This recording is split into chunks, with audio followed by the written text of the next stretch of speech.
Merryweather, because security is a private matter. What can I do for you? A helicopter has been dispatched to your location. People doing 2 missions. Got one going on with kNOw, other one going on with Cold Day for you. It ain't nothing but the truth. It's just being the truth. And it's all in you to know the divine is in you, body, soul, and mind. You just borrowing the rental suit in this body. But until you please clear the LZ. And you continue to live the lies and talk to you. You're not know the truth. Or you definitely tripping. I need directions, not a mind reader.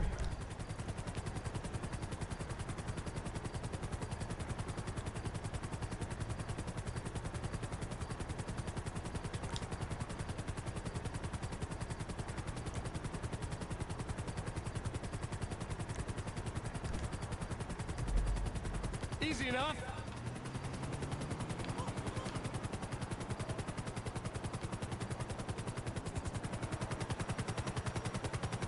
Just look at the view.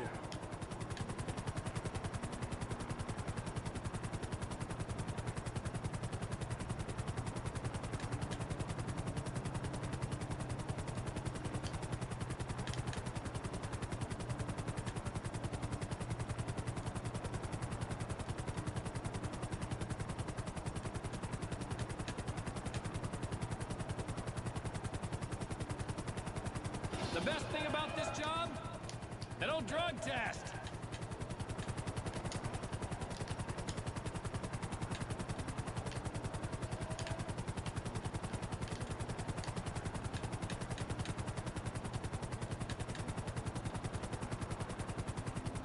Hope you're having fun.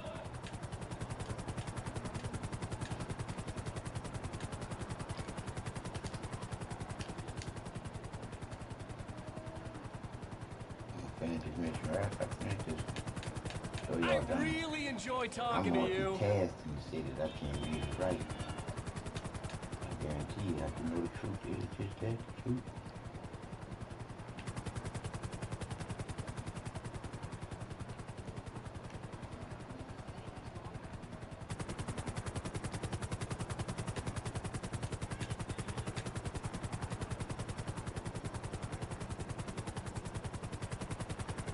Man, San Andreas is so beautiful.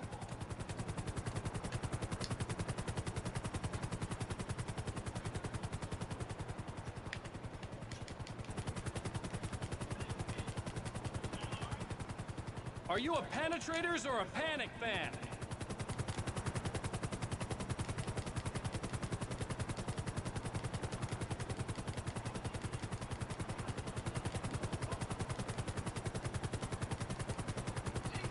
Can you believe they let me fly a customer on my first day?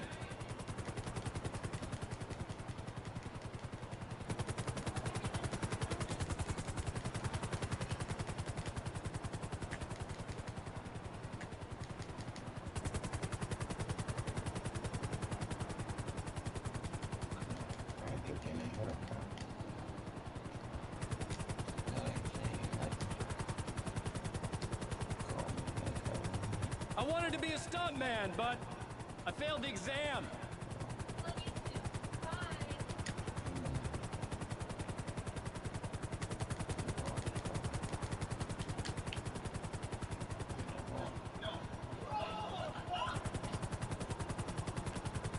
Hold on tight. I don't want any more accidents.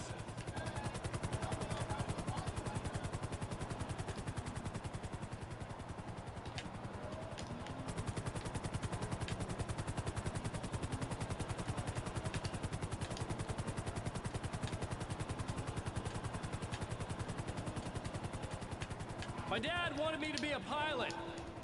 I wanted to cut hair and bob mullet.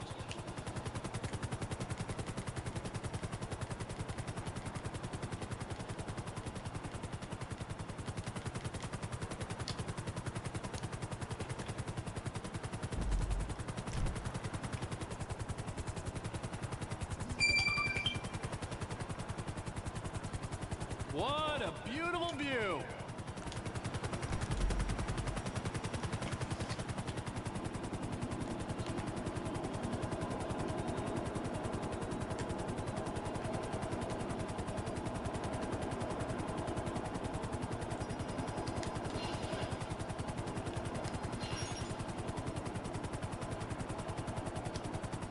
Have you ever thought about taking some flying lessons? It's easy.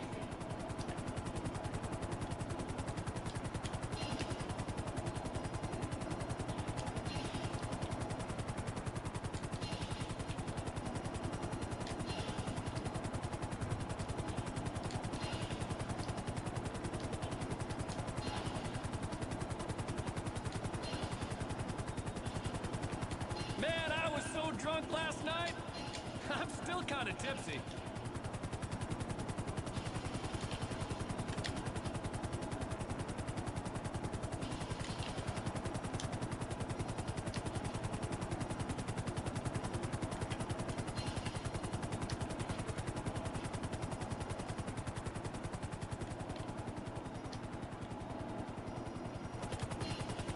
Uh-oh.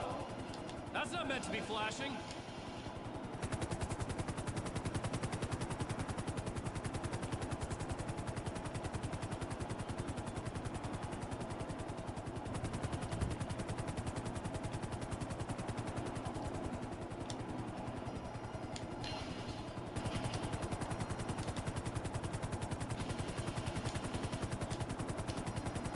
Did you always want to be a psychopath, or did it develop slowly?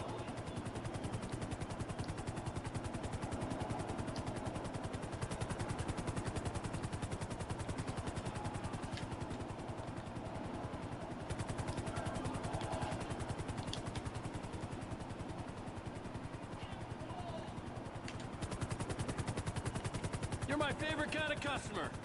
The silent type.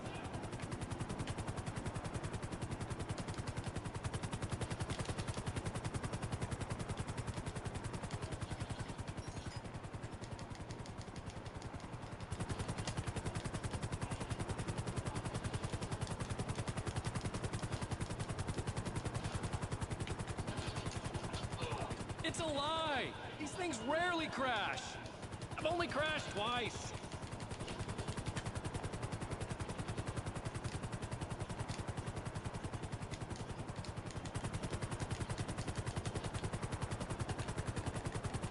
Remember to strap on your parachute.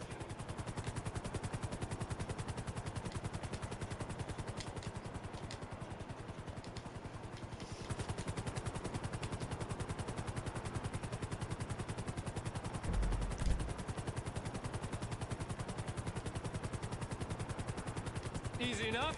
We'll get you there.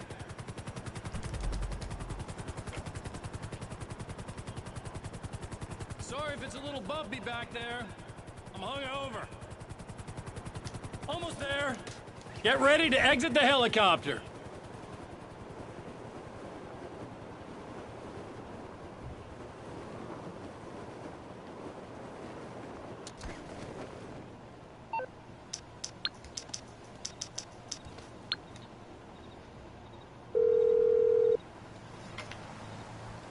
You need something, huh?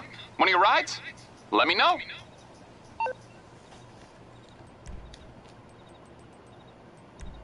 It's coming at you.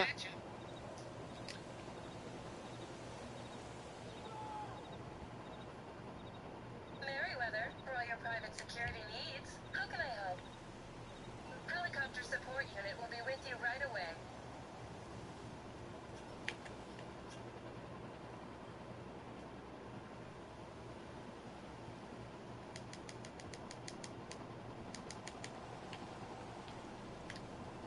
We got you covered.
Putting all this bullshit on top of my shit. I don't want no motherfucking games.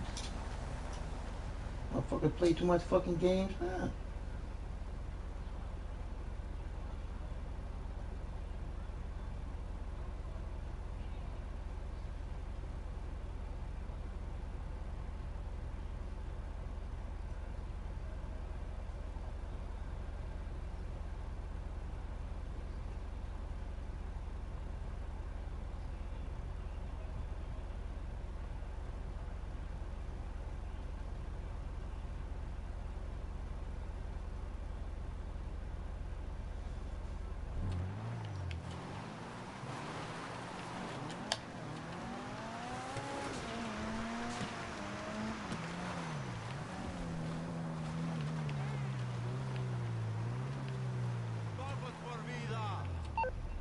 You got nowhere to go now.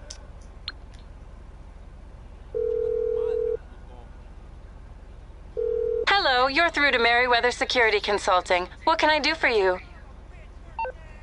Thank you. A helicopter has been dispatched to your area.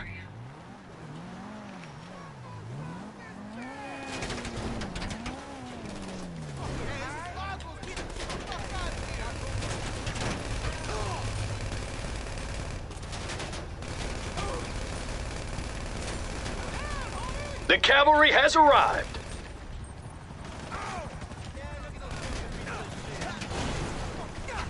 Hey, man, down, you need some help.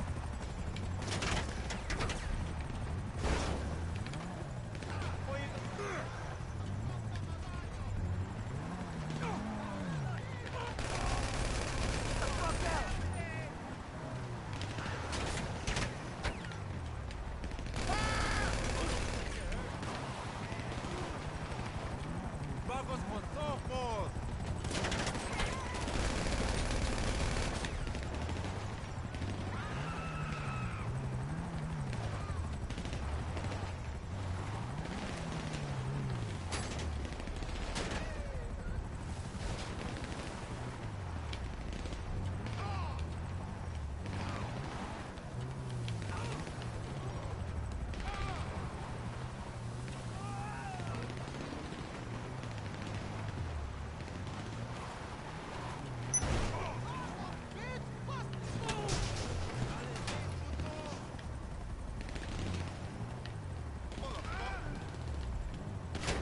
This private property, fuck off. You're so fucking dead.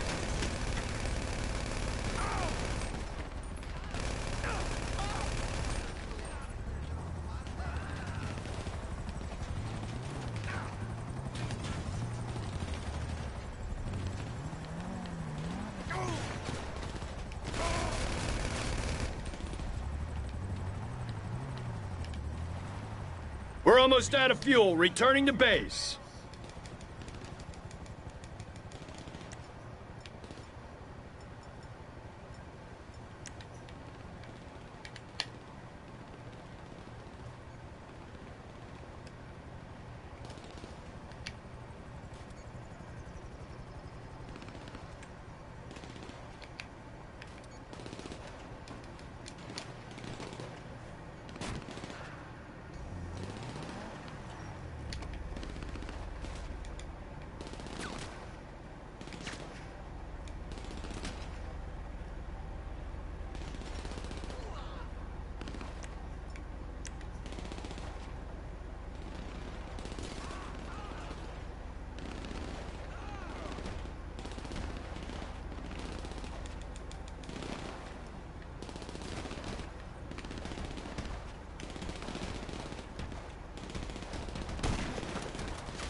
divine.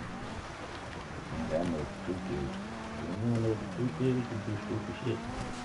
When you know what the truth is, you don't do stupid shit no more. You want to talk about stupid shit? You always thought what's the best outcome for the best thing to do. That's the straight and narrow thing to do. Because the narrow part is the thin line between the truth and the lie. Love and hate. The Creator is all love, all the time, unconditional. You stop to create a divine love when you start to hate and not love. It is what it is. Truth is the truth. And then you come out, literally come out of a man in a liquid and out of a woman in the form of a baby. It is what it is. The truth is the truth. No ifs and buts are maybe. The divine is that baby. The empty glass born here, birthed by the mother. I ain't gonna say its mother because it's not an it. It's a divine creation being the creator. I'm just saying. We all divine, body, mind, and soul. We just lose the divine part when we start to hate, to lose the whole loving part of being here. A conscious thinking human, all here, together. There's a certain amount of fuckers that made us different than each other. The kings and the queens. These motherfuckers are the ones that live there and pushes society to breaking point to the having a lower class society, a middle class society, a higher class society, and a fucked up ass lying ass society. These communities that they got talking about, the conscious community, them motherfuckers ain't no more conscious as you are. Believing in that God and that Jesus bullshit. It is what it is. It's time to get conscious because you live in a motherfucking la-la land. They made up that bullshit. They created that God and that Jesus for us to believe in. Y'all better start waking up to the fucking truth is within and stop believing some bullshit that they got something more divine than a creator being in you, outside you, like some fucking God in the sky with a beard looking like with that boy Abraham Lincoln, or my bad, looking like what that dude name? I want you. That was Abraham Lincoln. Yup, looking like Abraham Lincoln on that sign. I want you. In God we trust is on the money, and y'all trust the money more than y'all trust yourself. Y'all definitely trust the money more than y'all trust anybody else standing or laying next to you. So when you look at what you believe in, I'm gonna say we, because like I say again, we all come from one divine creator. I can't say you stupid without saying I'm stupid. That's why I'm talking to you, so you don't be stupid no more. That's why I'm telling you the truth, so you can know the truth for yourself. So it can empower you to let go of the bullshit that was taught to you, like Santa Claus, the Easter Bunny, and the motherfucking Tooth Fairy. Fuck! I love you more than you love yourself. I wouldn't be doing this every day that I got breath. Because I already know I'm back to the divine after my time here is up. But I know I ain't going nowhere until my time is up. I died 4 times to know the truth is in us. Or I wouldn't be back here to tell you. The Creator gave me life back to live it straight with the facts. That I'm telling you the motherfucking truth. But I can't never, ever, ever hate anything because I know the truth. We was taught to be stupid, so I can't hate you for being what you was taught to do. Stupid shit. How can I hate you without hating me too? No bullshit. So I dislike a lot of things that people do. I ain't got no hate for nothing. Because I know why people do what they do. Because they wasn't taught the truth. They was taught to believe in a lie, believe in Jesus coming back to save them, believe in some white God in the sky is watching down over you. Bullshit. The divine creator is in you. You are being judged by you. So you saying that it's the devil that made you do it, hey, that shit ain't gonna work for you, buddy. Because by you being judged by you, when this is through, the creator ain't gonna have to do nothing to you. You gonna do it to yourself because you can't lie to you. So when you are sentenced to your eternal resting place, you better remember all the bullshit that you did when you was here in this place, to know that you are destined for your own hell because you put yourself there by the bullshit that you was doing while you was living. I'm just saying. One thing about the divine creator that loves you unconditionally. Creator would never create no motherfucking place for somebody to motherfucking suffer in. You're already suffering in this motherfucker. So like I say again to y'all dumb motherfuckers that's believing in some bullshit like y'all still motherfucking kids. I didn't learn all that you learned in school. I didn't learn how to read or write. I'm just not starting to get this shit, but I still ain't getting it right. Because it's hard to do when it's not for you. Yes. Creator told me the reason why I didn't read or write and learn that shit. Like I learned how to use the numbers. It is what it is. The truth is the truth. People lie. Numbers don't. And all my numbers add up to be Mr. Glasses 48, I, 28, all love, all around the world. Period. That's me, baby. Once the creator gave me a new scenery to see out of by giving me Mr. Glasses, once I was named Mr. Glasses by the creator of all that there is to see, for you to see, and will see, if meant for you to see. It is what it is. The truth is in each and every one of us. You'll see when the bullshit hits you dead in the motherfucking face. But like I said again, in that school shit, I always thought that you go from one level to another level and you learn something while you're going through all these different levels. We didn't learn nothing but to be stupid. We was taught all these great fucking men wasn't nothing but slave rapers and pillars of the earth. They was never great fucking men. What was great about a rapist? What is great about a pedophile? And this is what's happening in all your little churches. I mean, all your little monasteries and shit. The bullshit is in there. Because that's where all the bullshit is coming from. I'm just saying, the truth is the truth. Period. Ask yourself, who's in between you loving you? And you gotta come to the conclusion, no human body. Only one loves you unconditionally is inside of your body. And that's the divine creator love unconditionally. The feeling for you to be alive. It is what it is.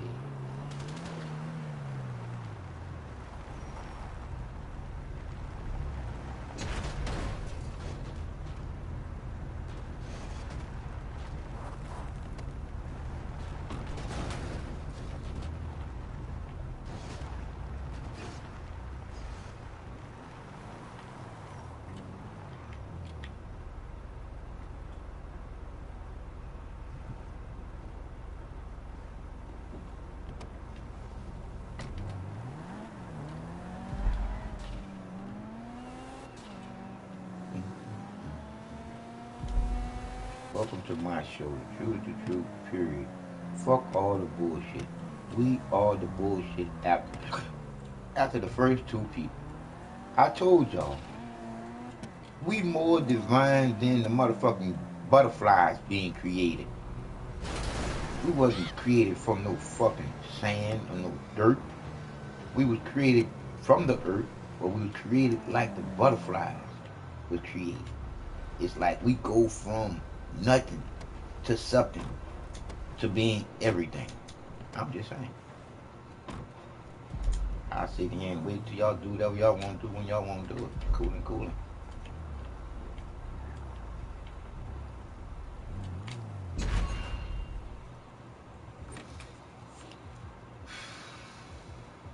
What you got? All right, cool.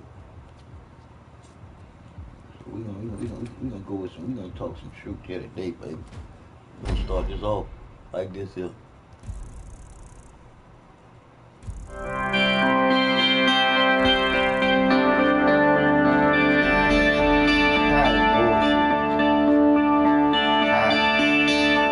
Now, I'm just going to read something really delicious. Wow. It's from this book, Alvin Boyd Kuhn, and it's called The Tree of Knowledge. Just magnificent. Explaining how... reading everything. Like I said again, I can't read it right. How our descent into matter... I don't believe nothing that he's saying. And the experiences we acquire... in his heart is telling him the truth. With this, this fleshly body, with conditioned consciousness. Because you see, as we descend through those rings of those planets, we get conditions placed upon us. And they are heavy cloaks, heavy garments that the planets bestow on us. And in effect, they are handicaps, really, obstructions that we have to surmount. So, but in our ascent, this is a beautiful little illustration that Alvin Boyd Kuhn makes to help one appreciate what's going on. He says, we can conceive the dramatist as desiring to veil the open sense by a playful ruse. Well, he's talking about this drama, this story of us coming down. He says, much as a rich and indulgent father, head of a great business concern, would offer his son full participation in the enterprise, yet at the start of the son's serious career he would say to him, you are to be one of us in the management, but lest you try to take hold of your prerogatives before you have mastered all the details of the business, to know the right from the wrong course of procedure, I must send you out into the factory to learn it all from the bottom up. Yeah, sweep some floors, boy. And then when you learn all the, you know, the mechanisms and, you know, all the procedures, then you'll be fit to sit in my seat one day. So this sums up almost incontestably the gist of the logic of the situation. Let the argumentative chips fall away where they may, and it does bring out rational light when all previous exegesis has left the matter shrouded in Stygian darkness. It may be the final basis of all sanity in our religious psychology to understand that even God cannot give unto his children, beloved children, the bliss and blessedness of divine life without imposing on them the ineluctable condition that they earn the right to it by developing the capability for it in the time-tempting mill of evolution. Well said. Alvin Boyd Kuhn. Anything you read of Alvin Boyd Kuhn, and this is a must. Okay? Who is this King of Glory? Because he has exposed all of these dramas in here, and how Jesus is the Son, S-U-N, of God in the skies. Of the Creator. But what it means to us is consciousness. It's also referring to consciousness. It's also referring to our heart chakra. It's also talking about electricity. L. You see, why do you think the light and electricity was called electricity? Hello? With an E-L. You know, L. Hello? That's one of the Elohim. Well, because that's where it comes from. Electricity comes from L. So, now, just a few other little interesting points. He's got such exquisite language that I just have to read some more of his. The artistry of ancient allegorism caught the world at a low point of its intelligence and mired the interpretive mind in Christianity in the worst slough of misconception ever to afflict the human fancy. Our dullness of comprehension and blank stupidity in handling our great heritage of ancient mythicism have marred and scarred the face of history. Mythicism. That means that that's fucking bullshit. Absolutely true. I know what that means and can't read it right. Bizarre and almost ridiculous as it sounds in the ears of modern people, it can be said truly that philosophy is and must ever be man's true Ask saviour. yourself, Yeah, so who is God? If you Manly P. can't Hall, explain that self the to pineal yourself, gland. What does he have to say about the pineal gland? that don't have nothing to do with Well, yourself. the gland itself is not the third eye, but only the reflection of that organ, its counterpart or symbol in the material constitution. It is a relic bearing witness to an ancient faculty, and because it has endured through these eras of spiritual obscuration, promises the ultimate restoration of the function to which it bears witness. The true power of the gland is in its spiritual counterpart, even as the whole strength of man abides in his visible nature. The true third eye cannot be seen by the ordinary vision, but is visible to the clairvoyant as a vibrant spectromatic aura surrounding the outer body of the gland and pulsating with an electric light.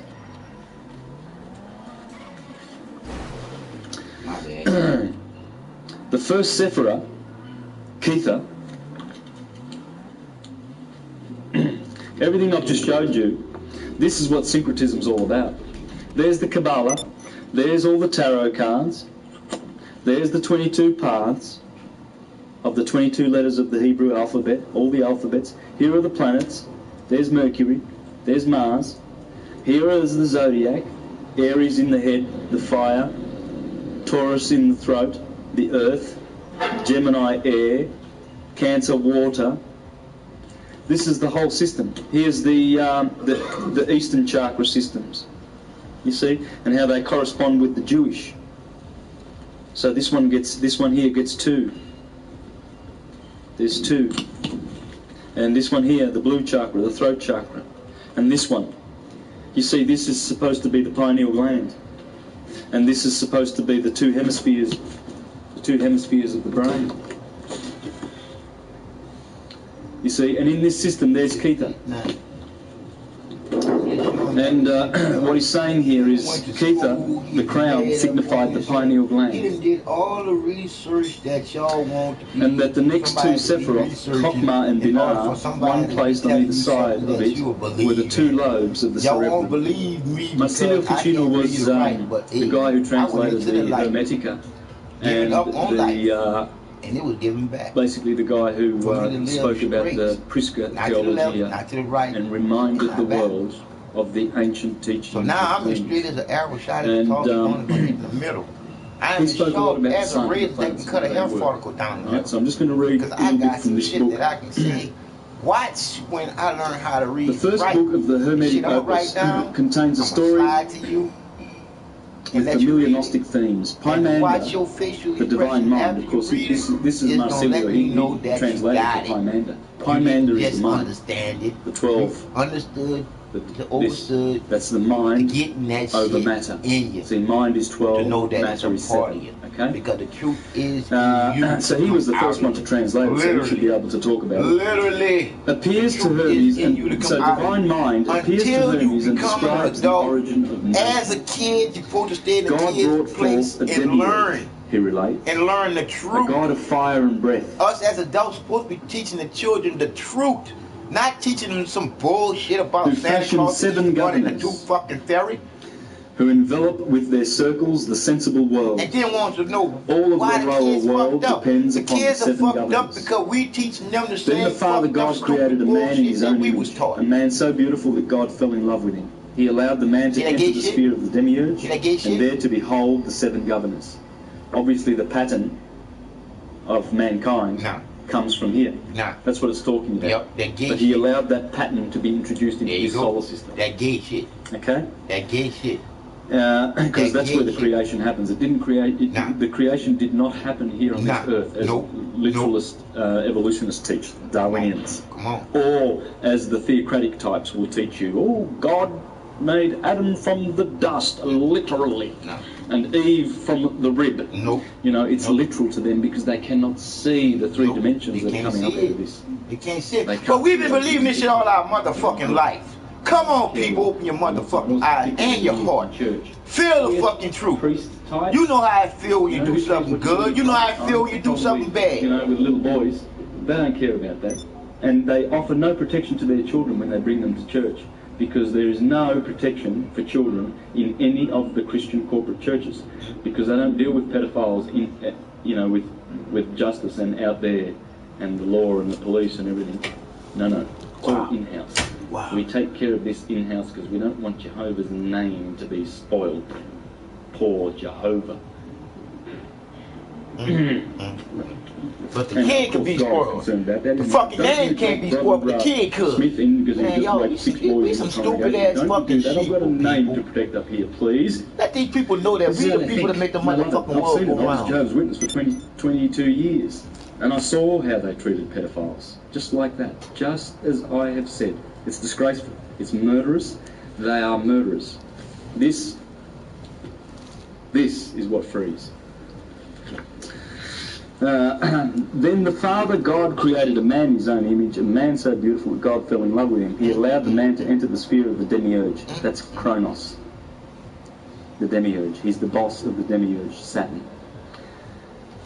And there to behold the 7 governors. They too fell in love with him and gave him part of their rule. Finally the man broke through the circles of the governors to know the power of God himself. Where's the woman? And that's what we're doing today. We're learning how to break through the circles of the governors to get to God himself, which is who? None other than you. Because there ain't no God out there but you. It's all us. It's all one. One consciousness. Come on, people. And Fuck. that's what these guys knew. And they were trying to save us from the division of all the 30,000 Christian denominations that have separated us. Methodist on one corner and Presbyterian. And they all say, oh, it's good to have the churches in our community because it brings unity into the community and it brings cohesiveness and all sorts of Christian values. Really? No. The opposite. They are very perverse and divisive. And we'll never get any of this. Never. Until the churches are gone. Never get the truth. Never get the truth. Spirituality returns. Never get the truth. We've been taught bullshit. Gifted with all of this power and knowledge, the man realized to nature below the beautiful form of God, and nature loved him, having seen his beautiful features reflected in the water and his shadow on the earth. The man too saw a form like his own reflected in the water and wished to be united with it. A wish immediately accomplished. Nature and man were united in love, chaos and eros. Love and chaos. Thus, mankind has a double nature, mortal in his body, immortal in the essential man. Yeah. His mortal nature is under the dominion of the planets, but his immortal nature is not. That's reading from page 56 of The Planets Within of Marsilio Ficino. Now see, that's all shit that you can read. The Red Sea I know is this your because the blood. creator told me when I went into the light. Turns up in all the interesting books, this guy, because he writes them. And these are the books that you shouldn't read if you go to church, because you'll get all confused and the devil will pull you away from church now, he will, and he'll deceive you. That's sarcasm. For if he says if Proclus is right, those infinite points of light, those infinite points of light are the scintillating brain cells of the mind of God. It is declared that a normal human brain has 4 quadrillion brain cells. We can generously allow God a few quintillions at least. That's what astrology is. It's studying the anatomy of God. God being the physical universe. You see, in this Hermetic Creator, system, man. Stop gods. saying God, the causal God who remains. See, because that's just it. Because the Creator stands alone, second to no God. There is probably best described by Pseudo Dionysius when he talks about this wonderful cause. Let me just share a little bit from here. He talks about divine names, okay? Because this guy is a Neoplatonist of the 4th century, and he's not going to put a name on God. See, the Hindus call it Anama, with a privative A. You keep on putting a name on God. Anama means name. Anama means no name. No name. You don't name this dude. You don't name it. There's no name. If you can name it, it's not him. It's not it. It's something else. See, It is. You can name it. I name Okay, it. so this It's is love what they say. This is unconditional. why It's a we must feeling. not It's a dare to feeling that's resort to one way words all or day, conceptions every day. concerning You the that one that hidden stops the divinity feeling when you the one that which start to transcends hate. being, I'm just letting you apart know from what because the the only sacred scriptures way have that divinely the two revealed. people created the first one For person if we may was out trust of the love. superlative They wisdom knew and truth each of other. They were Scripture, the only the two things of people God here. are revealed in each mind in proportion to its capacities. And the divine goodness is such that, out of concern for our salvation, it deals out the immeasurable and infinite in limited measures. Just as the senses can neither grasp nor perceive the things of the mind, just as representation and shape cannot take in the simple and the shapeless, just as corporal form cannot lay hold of the intangible and incorporeal. By the same standard, the truth of truth, beings are surpassed by the infinity beyond being, intelligences by that oneness which is beyond intelligence. Indeed, the inscrutable one is out of the reach of every rational process. I can go on. I mean, the divine names is full. This is the kind of divine enlightenment into which we have been initiated by the hidden tradition of inspired teachers. The tradition at one with Scripture. So this does not conflict with anything in the Bible. It's just that the people who are interpreting it think that it has got nothing to do with each other because they don't understand it. You see, and he's saying divine mind gave it to us. I mean, I read this in my first presentation on astrology from Firmicus Maternus, saying how divine mind through Mercurius, Hermes Trismegistus, gave us the secrets through careful observation. Many, many years of observing the stars and what they do. So, he says, as long as religions cling to the lower rungs of the scale of interpretation of their scriptures, there will be endless points of difference between them. If they will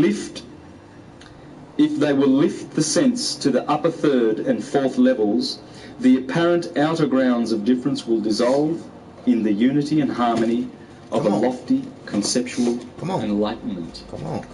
Here's another great one, Manly P. Hall, the Occult Anatomy of Man, in which here he explains that the Holy Land is the body.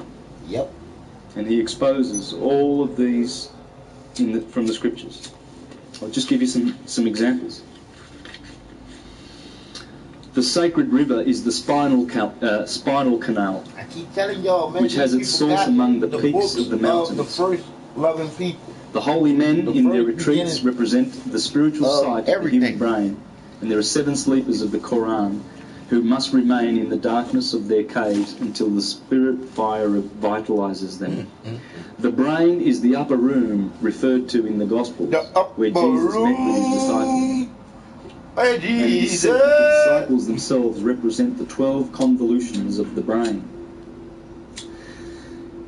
It is these 12 convolutions which later send their messages by means of the nerves into the body below to convert the Gentiles or preach the gospel in the Middle Earth. You see?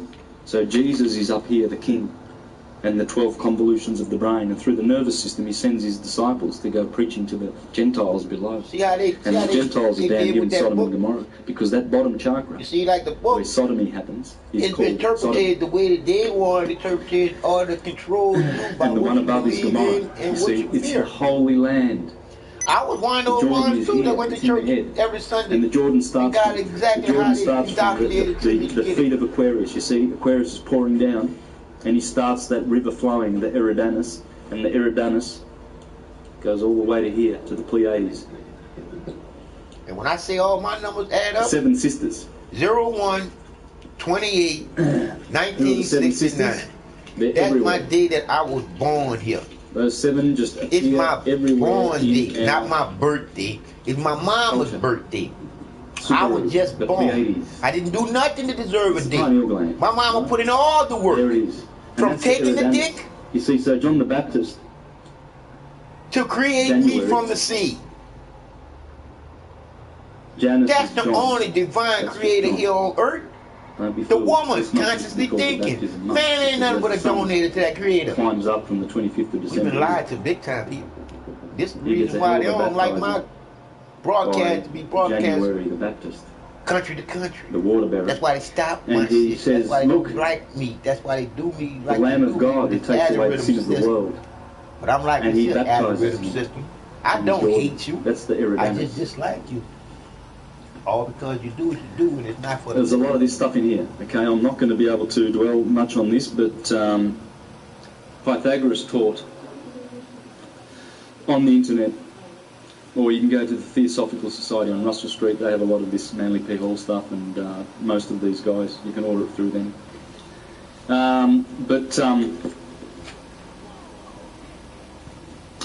Pythagoras said that that the head of the human being is where the northern stars are, and that's where Cephas is. See, Cephas, right, is in the constellation of Pisces over here.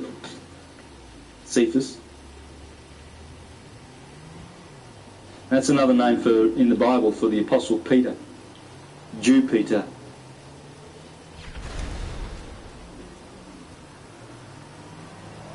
Jupiter. That's Peter. Jupiter. Peter. Ah! Boy, And, boy, be telling y'all some And shit, this is the boy. head, you see, But I say again, according to I don't Pythagoras. believe nothing that people say no more. And But I also have on the nothing but faith throne there in is your Ursa heart, Major from here. being the See? creator that They gave all, us all Ursa Major love and Ursa in our Minor, beginning. they all start are close to being the throne of a God, baby. which is all the stars that encircle the northern pole in the northern hemisphere. That's it there. Polaris is right at the top. It's an acupuncture point. Polaris is right here. And the whole system, this is the dome. You see when you go to the Vatican, you see this dome. Well, that's what it's telling you. That's Polaris in the center. And I'm glad I got kicked out of that all those stars, season. they don't set. That in the northern hemisphere, they don't set. Just But I like our wasn't southern kicked out cross from does not nobody. set. We I see was kicked out because I annually in wasn't the moving skies. It around. never sets in But Australia. I'm like this here. I'm Right? very So the seldom northern play this star game that because I know what describes the truth a is about circle, it. which is 30 degrees It's from nothing the but a Polaris, or 30 teaching degrees tool from the center. for to throw our Everything that kids is 30 off degrees from of the that, that's Mount rules Meru. to make our kids Shambhala. unruly. So then That's when Mount we Zion. can't rule, That's where we can't Cephas get them to rules. do it straight. Cephas Because ain't has nobody his to be foot ruled over. on Polaris. Since we can't get our He kids to stands do it there straight, like that for believe it or 3,000 not, years, police man, and he and rules our government this will. particular age that we're in, of Pisces.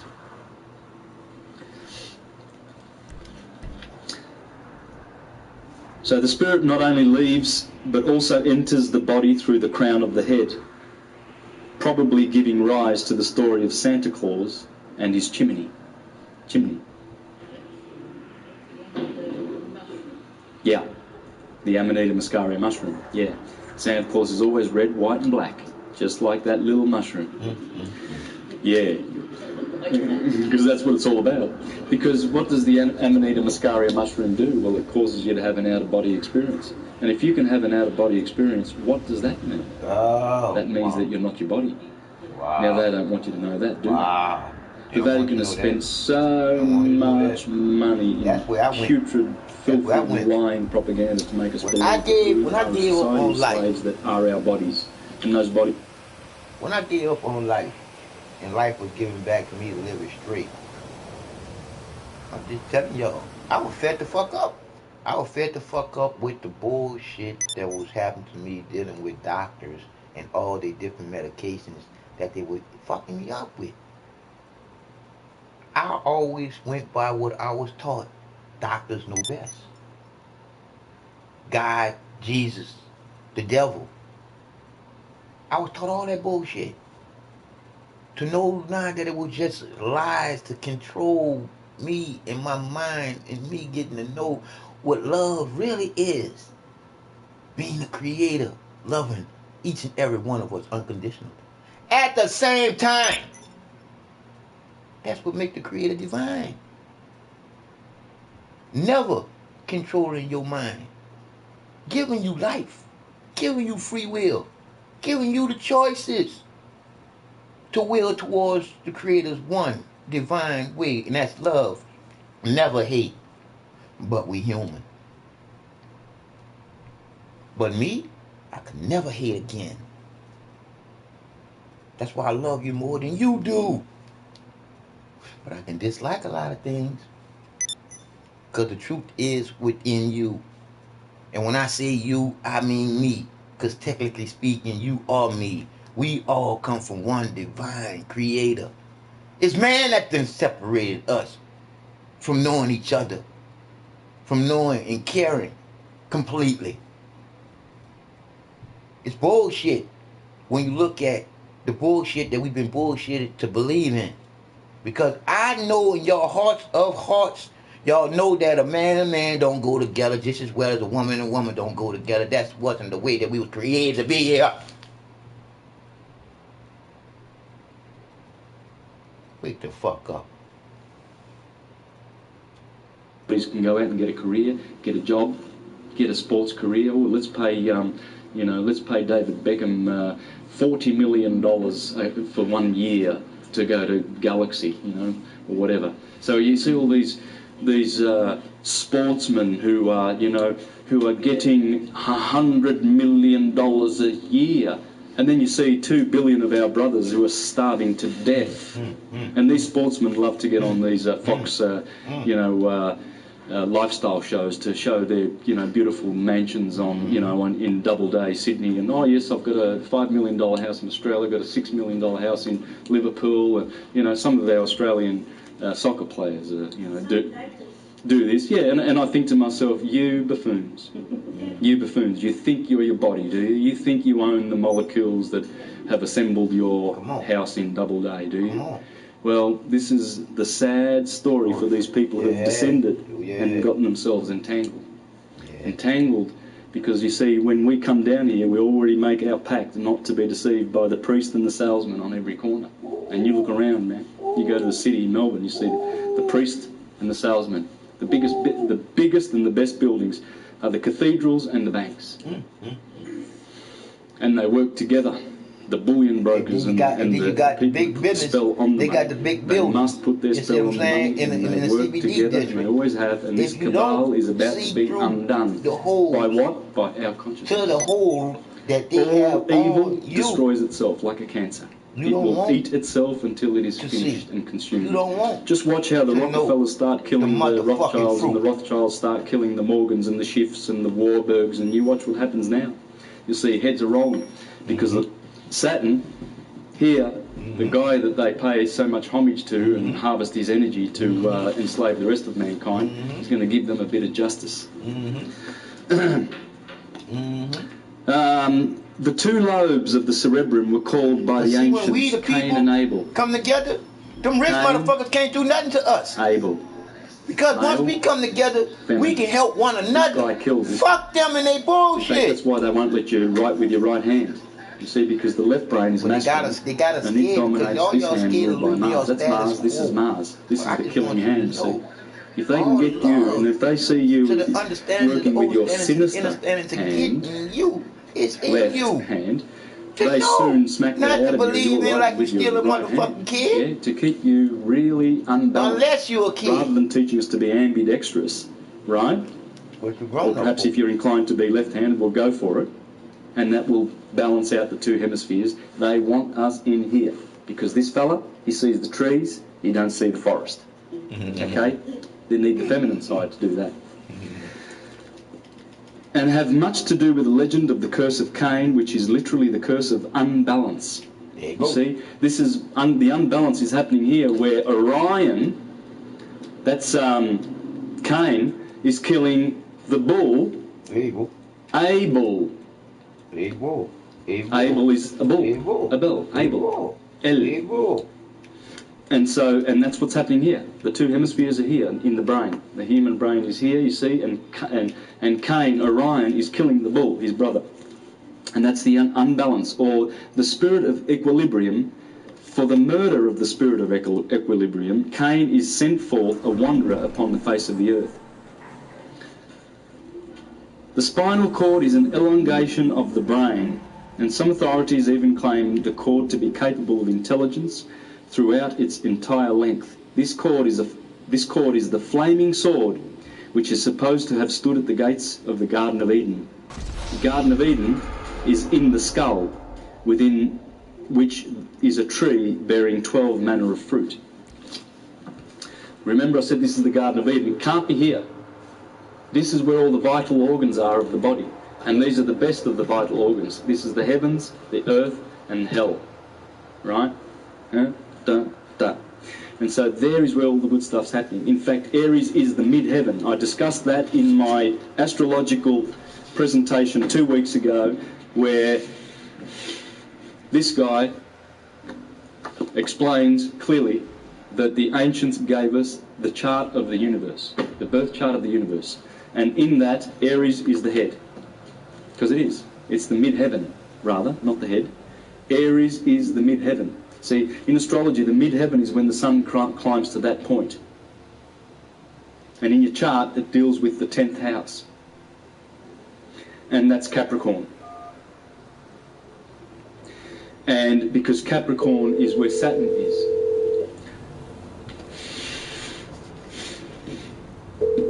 Saturn. So the 10th house, you see, although the houses go down from the ascendant, they go down this way. That'll be the first, second, third, that when you're doing your astrology. To understand the meaning of the house and what it stands for, you have to go this way. So if Aries is the first house, which is to do with your life and you, Taurus is the second house, which has to do with material abundance and wealth because of Venus, etc. This one has to do with short trips and brothers. This has to do with family. Yeah, this has to do with pleasure, this has to do with illnesses, the house of death, etc. When you get to this guy, that's your mid-heaven. Because when the sun, remember Hercules climbing up to the pillars of Gemini, and he finally gets up there and he slams down those pillars because he's conquered the holy mountain. Well, that's where you get your honours, and it happens in Capricorn, where Saturn is.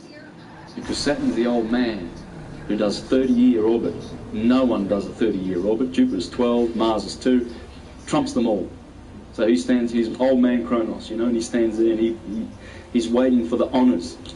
That's why I always look at your 10th house in astrology and see what planet is there and what goods are there for you to see, you know, how you will be honoured spiritually, not necessarily by the world. You don't need to worry about that. You know, you don't have to get an Academy Award or anything like that, because that's, you need to sell your soul to get to that level. Most people, trust me, 99% of the actors have sold their souls to get to the top there. And one clear evidence of that is they're totally silent about the fact that they've been manipulated and handled by CIA controllers ever since they entered and sold their souls to Hollywood.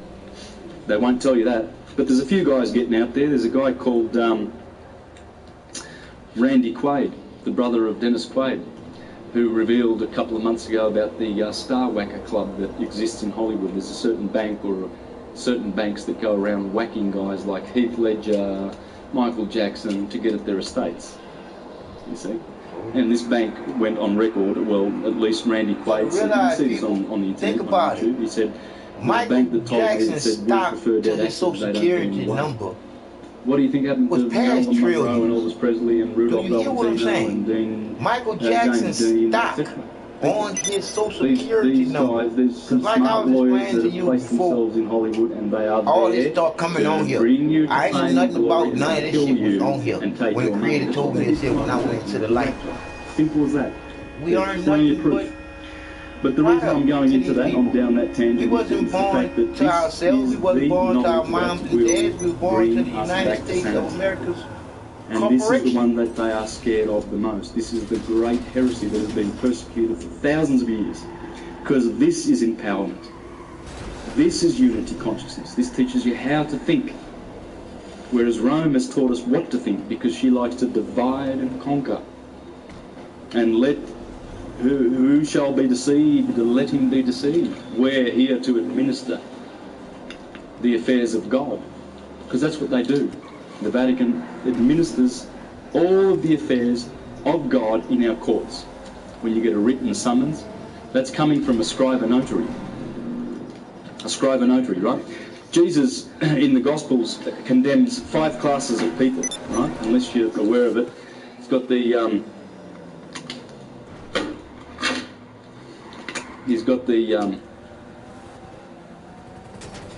the Sadducees. I'm spelling this wrong, I know that. Please don't pay. The Pharisees, the scribes, lawyers, and tax collectors. That's it. And who are they? Are they still around? Oh yeah, you better believe it. These guys, scribes,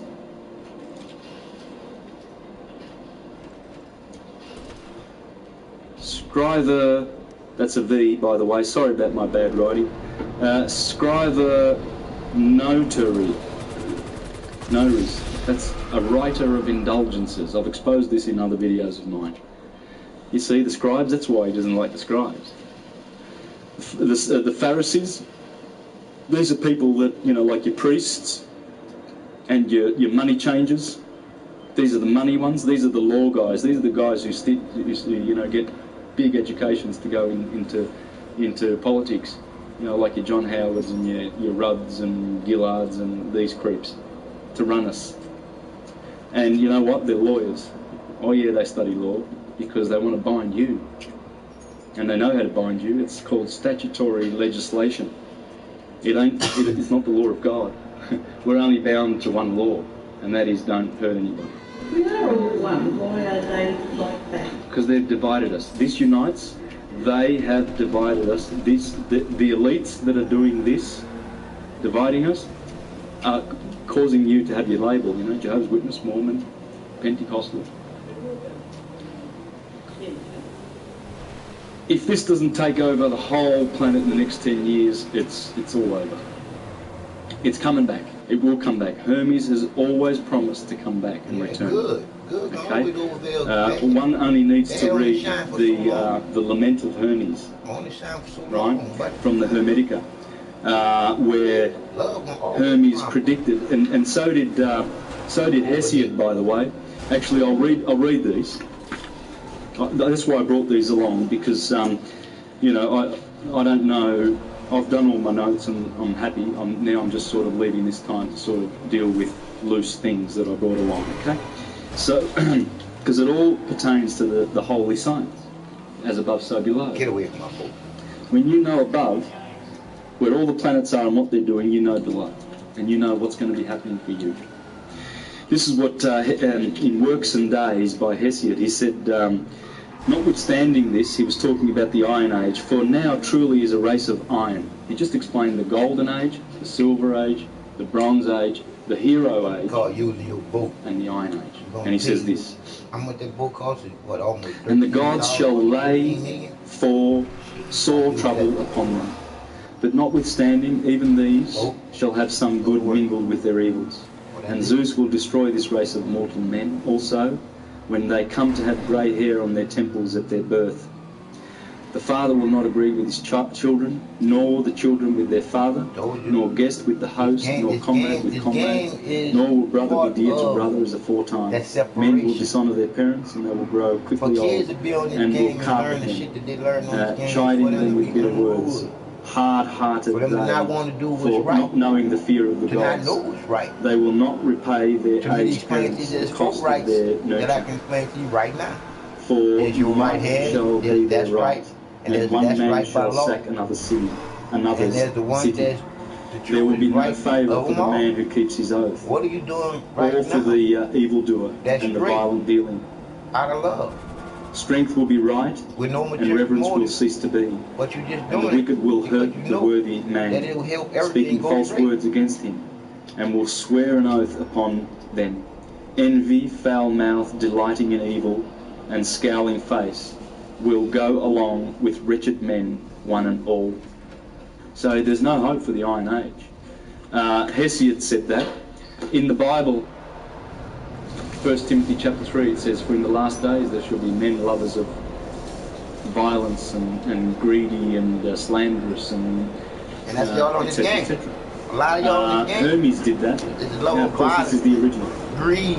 This is the original. And in the Lament of Hermes, he says, no one, I see times to come, no one will pursue philosophy with single-mindedness and purity of heart. Those with a grudging and ungenerous temperament will try to prevent men discovering the priceless gift of immortality. Philosophy will become confused, making it hard to comprehend. It will be corrupted by spurious speculation. This is long. This is a long prophecy. But Hermes foresaw because he knew the cycle. He knew that the golden age that Saturn bequeathed to Jupiter, and then Mars and then Venus and all these planets have taken over, and respectively we've been in Jupiter for 2,000 years. Jupiter's now giving back the reins to Saturn. Before that was Mars. There was a lot of wars going on in that time, and then Taurus, there was a lot of, bull worship and Mithra and slaying of bulls, and the Hindus with their, reverence for the bull, etc. The Egyptians for Hathor. It comes from the age. You see, you always honour the sign that the sun is in.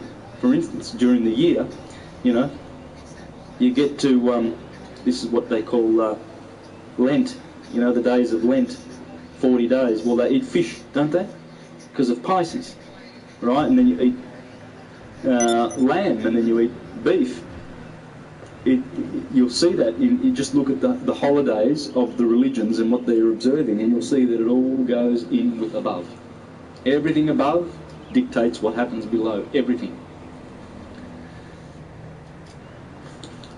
Egypt is an image of the heavens, and the whole cosmos dwells there. In this its sanctuary, but the gods will desert the earth and return to heaven, abandoning this land that was once the home of spirituality. Egypt will be forsaken and desolate, bereft of the presence of the gods. It will be overrun by foreigners who will neglect our sacred ways. This holy land of temples and shrines will be filled with corpses and funerals. The sacred Nile will be swollen with blood, and her waters will rise utterly fouled with gore. But I foresee that in times to come, clever intellectuals will mislead the minds of men, turning them away from pure philosophy. It will be taught that our sacred devotion was ineffectual, and the heartfelt piety and assiduous service with which we Egyptians honour Atum was a waste without reward. Egypt will be widowed.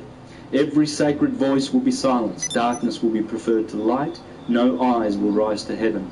The pure will be thought insane, and the impure will be honoured as wise. The madman will be believed brave, and the wicked, look at it, like George Bush, turns up, in Iraq with a military uniform and hops off the helicopter, and all these idiots who watch Fox, and all those buffoons, Glenn Beck and all those idiots on there spewing forth their vomitous lies, and they think, oh, George Bush is a hero, he's a hero. Well, Egypt's just telling us they're buffoons. The buffoons are the ones that are called heroes. And the heroes, we put them in mental asylums like Ezra Pound. The true heroes, the true aristocratic, spirit-loving, wise philosophers, they get thrown into mental asylums. That's what it's saying. That's why I can't get no liar. Knowledge of the immortal soul will be laughed at and denied. No reverent words worthy of heaven will be heard or believed. Damn, you gotta have somebody. Nothing will remain of your religion but an empty tale, this is bullshit. which even your own children will not believe. Nothing will be left to tell of your wisdom but old graven stones, etc., etc. So you see, Hesiod said it, Homer said it, the Bible says it. It's the Dark Ages. It's simple as that. These are the Dark Ages. Iron. There's 2,000 years of iron and a lot of bronze here. We've had basically 5,000 years of the time of Amun. 5,000 years of the time of Amun, which means hidden, according to Stephen Miller. You see? And according to Stephen Miller, he says that Akhenaten, who was around about here, tried to bring back the age of Aten, which was here. This was the age of Aten over here, going back here. Aten, and this is Amun. 5,000 years of darkness, according to the Egyptians, the indigenous wisdom keepers. Now, the philosophers also spoke much about what we need to do in our thoughts, our speaking, our actions. For instance, Epictetus and Seneca, first century philosophers. Marcus Aurelius based a lot of his wisdom on Epictetus's writing. And by the way, these are the two philosophers that most people suspect in history that Christian principles were based on, these guys. Seneca was Nero's philosopher and Epictetus was a contemporary. And there are scholars out there who swear black and blue that these are the two guys, because when you read, you read Epictetus or Seneca and you will find principles that leave this book for dead. Absolutely exquisite Roman and Grecian philosophy. It's exquisite because it comes from a higher school, it comes from a higher consciousness. They remembered the ancients. And if you think they weren't that smart, well, you need to go for a walk down to Egypt and see all the beautiful optical machinery, the machinery with which they put grooves in those granite rocks and polish those rocks. And you can see clearly there's abundant evidence, especially in Carmen Butler's DVD, The Pyramid Code, that they used high-tech machines. Optical precision, laser precision machinery. Stuff that we don't even know about yet. We still have not discovered. It is impossible to make a pyramid like they did. It's absolutely impossible. You can see it. Anyone with a half a brain can work that out. It's impossible. Who did it? Well, the higher consciousness. Yep. The higher ages did it. Yep. And these guys remembered it. Anything you read, I don't know where to start, but this one of Seneca is on anger, mercy, and revenge, and how he explains, not in a hard and allegorical and confused manner that the Bible does, but in a clear manner, how we can overcome anger and how we can, improve our spirituality. I'd love to share something, but I think I'll press forward because what I want to discuss is the diet of the vegetarian philosophy. Okay, and this is important because remember the word animal, and it has to do with eating flesh, according to the philosopher, has to do with shedding of blood, and that's soul, animal. Whereas plants, there's no bloodshed. Plato in the Republic urged that the upper classes should abstain from eating meat.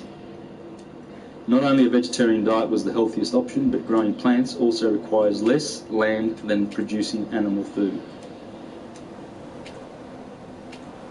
Porphyry, in his book,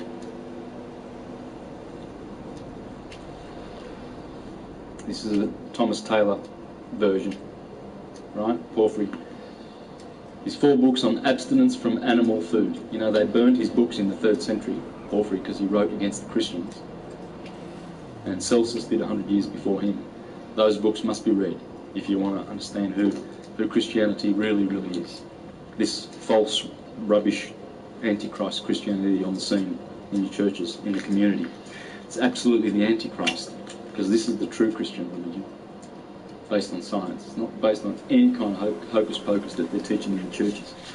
Porphyry said that the concept of justice should be extended to animals, as justice in this case means not to commit unnecessary murder. Most of meat eaters justify their choice by claiming that animals are irrational and therefore not subjected to the same moral rules. But Porphyry refutes this argument by saying that this is not a reasonable thinking, as there are humans who lack rationality and yet they are protected by moral rules against murdering solely for being humans. Thus, Porphyry says that it is not completely accurate to believe that animals are irrational, as they have memory, sensations, fellow feeling and prudence. The fact that they cannot communicate properly their reasoning does not mean that they should be treated with shouldn't be treated with justice. If a person comes from another country and speaks a different language, this person shouldn't be punished because others cannot understand what he or she says. Marsilio Ficino, the guy who we just spoke about, the Renaissance master, said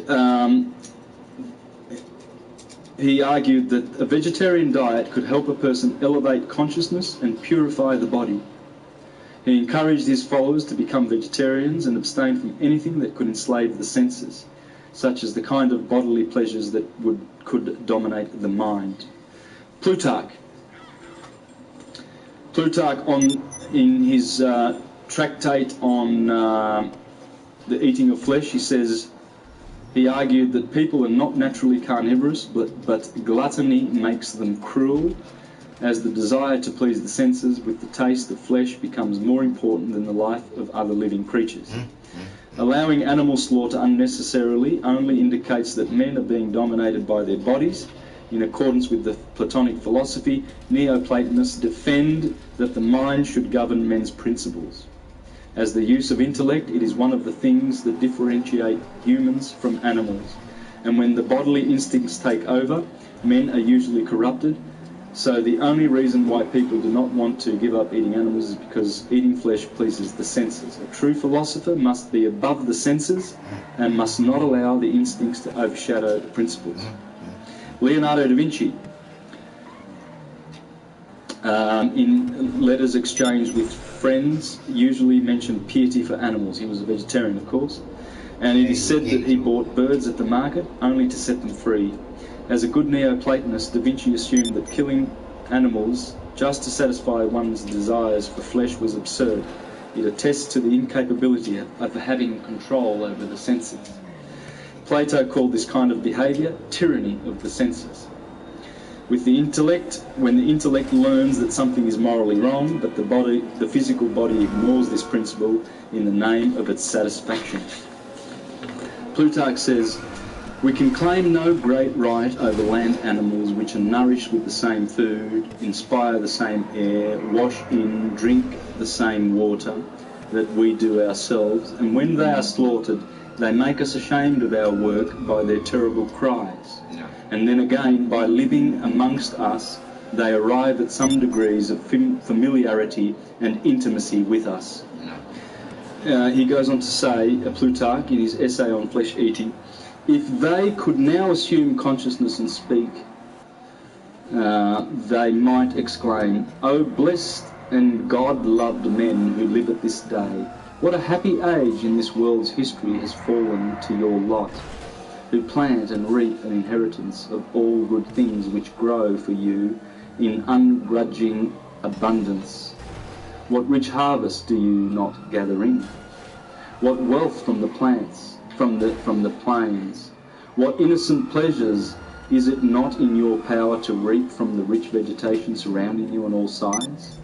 You may indulge in luxurious food without staining your hands with innocent blood. While as for us, wretches, our lot was cast in an age of the world the most savage and frightful conceivable. We were plunged into the midst of an all-prevailing and fatal want of the commonest necessities of life from the period of Earth's first genesis. While yet the gross atmosphere of the globe hid the cheerful heavens from view, while the stars were yet wrapped in a dense and gloomy mist of fiery vapours, and the sun, Earth itself, had no firm, regular course. Our globe was then a savage and uncultivated wilderness, perpetually overwhelmed with the floods of the disorderly rivers, abounding in shapeless and impenetrable morasses and forests." So what he's saying there is the animal feels, what a time to be alive at this, the worst time in which humans just come along and just rip your head off and eat you. That's from the point of view of the animal. Nothing puts us out of countenance, not the charming beauty of their form, not the plaintive sweetness of their voice or cry, not their mental intelligence, not the purity of their diet, not superiority of understanding. For the sake of a part of their flesh only, we deprive them of the glorious light of the sun, of I the told you y'all life couldn't for which hear. they were born. I know now. The plaintive cries they utter we affect to take to be meaningless, whereas in fact they are entreaties and supplications and prayers addressed to us by each which way. Is it not the satisfaction of your real necessities we deprecate? It is not the satisfaction of your real necessities we deprecate, but the wanton indulgence of your appetites. Kill to eat, if you must or will, but do not slay me that you may feed luxuriously. So in other words, the animal's saying, you know, I don't begrudge you, you know, you need to eat. But must you slay because for your better eating? You've already got eating. There's already food out there. Yeah, you know, there's cherries and apples and bananas Come on, man. and carrots and pumpkins. Tree. Why does People blood eat need to be meat spilled? root. Why? This is the Give a thinking we might have to address. reason. You know, if it concerns Because you us. look at an elephant, the strongest animal in the motherfucking jungle. Alas for our savage inhumanity. It is a terrible thing to see the table of a rich man decked out by those layers of corpses, the butchers and cooks. A still more terrible sight is the same table after the feast. For the wasted relics are even more than the consumption. Have you seen this? I'm privileged to be able, I'm a musician, a professional musician, so I get to do corporate functions, you know. So, you know, you go to a function of, you know, say a bank break-up party at the end of the year or something, right? And you see all these diners and all these intellectuals that go to celebrate the corporation, you see, and I get to play and watch their behaviour. And I see how much food, you know, they've got the choice of grapes and watermelon and all sorts of carcasses.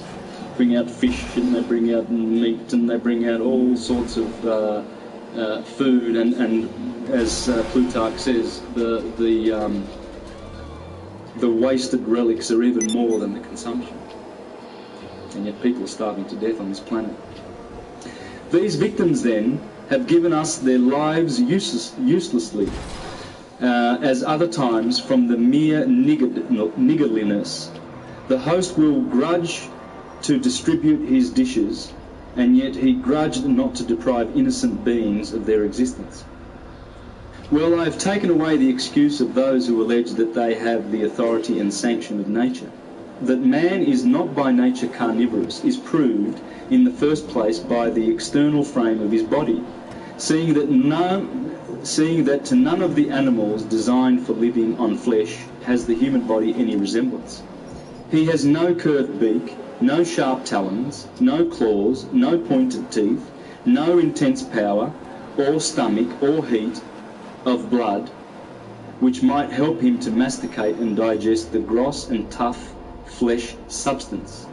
On the contrary, by the smoothness of his teeth, the small capacity of his mouth, the softness of his tongue, and the sluggishness of his digestive apparatus, nature sternly forbids him to feed on flesh. No. And that's what trUtH says in the Holy Science. There's a chapter there on flesh. And it's absolutely not for human consumption. You know, it really upsets me when people who take the philosophical stance and try to be teachers, you know, in the truth movement and etc., and who do the opposite, you know, and teach that it's beneficial. And I know that people are doing this, and it just really makes me so distraught. It's absolutely not beneficial at all for anything. There's nothing beneficial in eating flesh at all. Not a thing. Nothing. You know, it's toxic.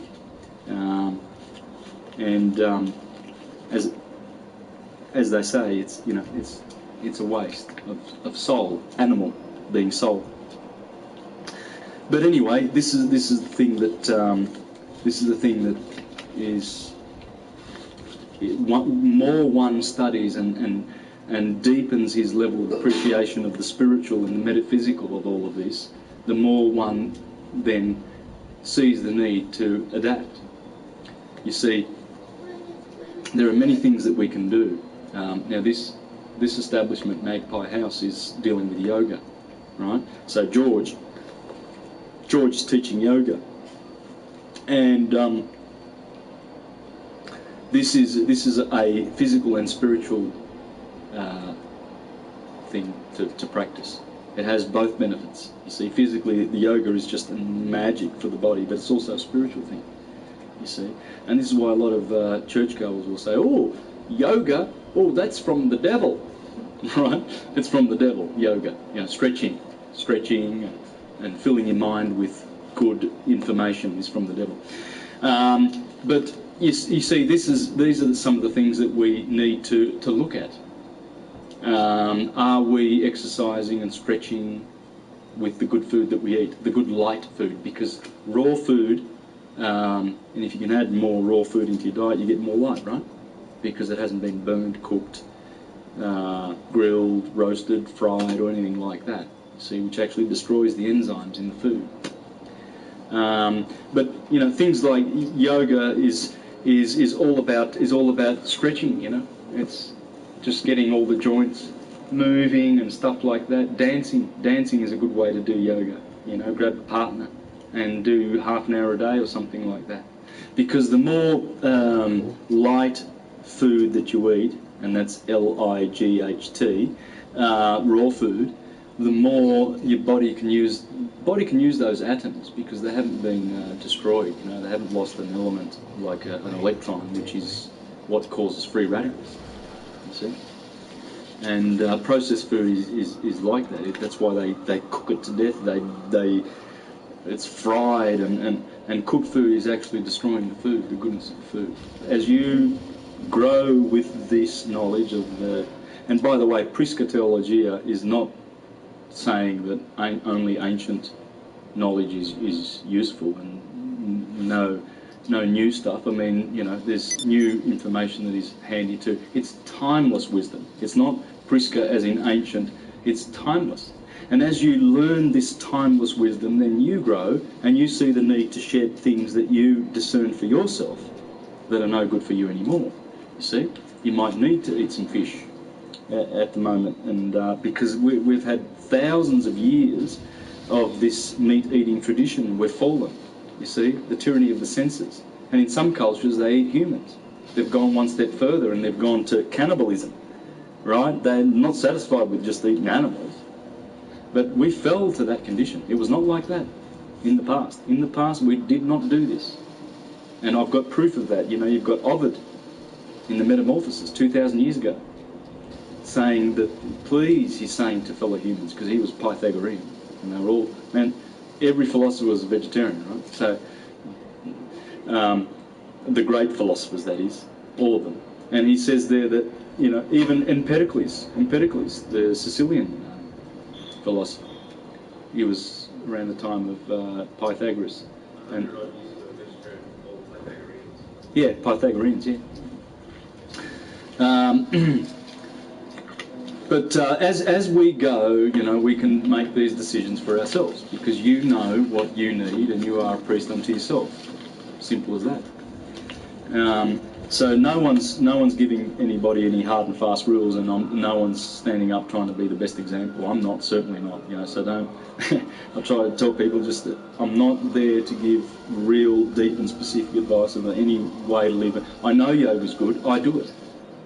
You know, I practice my own yoga at home. I do my own stretches and look after. I feel which muscles need, you know, a stretch, elongation. Where I might do a little bit of dancing to relax, or something like that. Breathing is very, very important to learn how to breathe. Unfortunately, a lot of people are breathing incorrectly. Right? You see them do this. You know, they suck in here and they breathe in here when they're breathing in. That doesn't make sense. If you blow into a balloon, it expands, right? So when you're drawing in, everything should be just going straight down through the diaphragm, right down the bottom. You know, it should be sort of going all the way down to the feet, if you can. You know, just envisage the breath going down to the feet almost, and expansion. And then when you blow out, then you can contract, you know. But I can see people's breathing from you know, a long way away. I can see whether they're breathing correctly or not. That needs to be corrected first, because once you can get, and there is a philosophical school that suggests that you've been given a certain number of breaths. Yeah, you've been dished out a certain number of breaths, and once they expire, you expire. That's what they say. So they teach, and I think it's in the East where they say, so breathe slowly. Because you're going to live long. Yeah. And you'll find most of these geniuses and most of these great inventors. Francis Crick, for instance, discovered DNA on LSD. Okay? This is why the likes of Aldous Huxley and Timothy Leary, you know, advanced the idea that, you know, we need to try some good, mind-expanding, natural plants that have DMT in there. DMT is what the pineal gland produces, you see, dimethyltryptamine, and it causes you to have visions. This is the visionary eye. Yeah, well, the war on drugs is basically, you know, it's a confused war, because why would they be attacking plants that are just growing like psilocybin mushroom and plants that have DMT when they should be going after the, you know, George Bush, when he declares a war on drugs, he should be going after, you know, your barbiturates and your, pharmaceutical company. What other sort of drugs that are bad, you know, not lumping them in with entheogens, psychedelics and hallucinogens, you know. And that's what they're doing. They're doing that because they are the ones who make the drugs. Yep. They are the drug traffickers. Yep. And they've been exposed many times, so I'm not just making this up. You know, George Bush has got a big drug pushing cartel going. And that's why he has his war on drugs, so he can get funding from taxpayer money for it, so that they've got, you know, a big police force, and they're all already taking care of the drug trafficking, and they can use that to disguise their war on drugs to get people who are taking cannabis, for instance, which is a mind-expanding drug. And this is what they do. They're all very, very clever. And just a little bit more, we've got Porphyry now. He says, it does not follow, if we have more intelligence than other animals, that on this account they are to be deprived of intelligence, as neither must it be said that partridges do not fly because hawks fly higher. Someone, therefore, may admit that the soul is copassive with the body, and that the former suffers something from the latter. It must be demonstrated, therefore, that there is a rational power in animals, and that they are not deprived of prudence. And in the first place, indeed, each of them knows whether it is imbecile or strong, and in consequence of this, it defends some parts of itself, but attacks with others. Thus, the panther uses its teeth, the lion its nails and teeth, the horse its hooves, the ox its horns, the cock its spurs, and the scorpion its sting. But the serpents of Egypt use their spittle, whence also they are called tHEs, spitters. With this they blind the eyes of those that approach them, and thus a different animal uses a different part of itself to attack in order to save itself. They likewise change their places of abode at certain times, and know everything which contributes to their advantage. In a similar manner, in fishes and in birds, a reasoning energy of this kind may be perceived. So that's what the philosopher thinks, you see. And that's where we need to well, that's where we're going. This is philosophy, because what is philosophy? Phil means love, and Sophia, she's a goddess of wisdom. Right, Brian? We love this. We love wisdom. Why wouldn't you want to be a philosopher? A lover of wisdom? Or you want to be a doofus? You know, the dunce on the block? You'd know. And this is the knowledge that grows that. Lucius Annius Seneca, that's the guy who we just spoke about, Seneca. He was a vegetarian. He said, many dishes have induced many diseases. Note how vast a quantity of lives one stomach absorbs. Insatiable, unfathomable gluttony searches every land and every sea. Some animals it persecutes with snares and traps, with hunting nets, with hooks, sparing no sort of toil to obtain them. There is no peace allowed to any species of being. You have a look at those little chickens that are cooped up, and they can only face this way. And they've got their beaks have been burned off, the pain. You have a look at your cows that have had branding on their faces. Have you seen the movie Earthlings, narrated by Joaquin Phoenix? Please check out Earthlings. It's too graphic, but it shows how what scientists are doing to animals, you know, testing on chimpanzees and injecting them with all sorts of things. I think those animals are just waiting for the morning sun to come through the window so they can be injected with AIDS and, you know, all sorts of things that Bayer and Johnson & Johnson and all of these big pharma run by the Vatican. Yeah, we don't see it. We don't see what's going on in those laboratories. We've got little chickens and little guinea pigs and innocent little animals. Plotinus, everyone's favourite. He was in the 2nd century, Neoplatonist, student of Harmonius Saccus, I believe. But anyway, this is what he says in his 9th tractate. The intellectual principle, the ideas and the authentic existence. All human beings from birth onward live to the realm of sense more than to the intellectuals. Forced of necessity to attend first to the material, some of them elect to abide by that order, and their life throughout make its concerns their first and their last. The sweet and the bitter of sense are their good and evil. They feel they have done all if they live along pursuing the one and barring the doors of the other. And those of them that pretend to reasoning have adopted this as their philosophy. They are like the heavier birds, which have incorporated much from the earth and are so weighed down that they cannot fly high for all the wings nature has given them. You know that pelican, right, when he grabs a big fish, right, and he tries to get away, he's got too much fish in his mouth, right? He's saying people have, you know, filled their heads with opinions, you know. Oh, and my opinion's right, yours is wrong, and, you know, and I think it should be like this, and it's all heavy with opinion, and they can't fly. Because it says all human beings from birth onward live in the realm of sense. You see, when you trust those 5 senses, you know, what does it feel like? Feels like an elephant, right? Right, but it could be a bear, and it's about to, you know, eat you. You know, you can't trust your senses. You can't trust your sight and your hearing.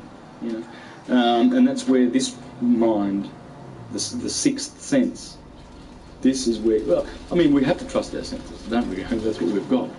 That's what the brain. I mean, I'm seeing you by virtue of my eyesight.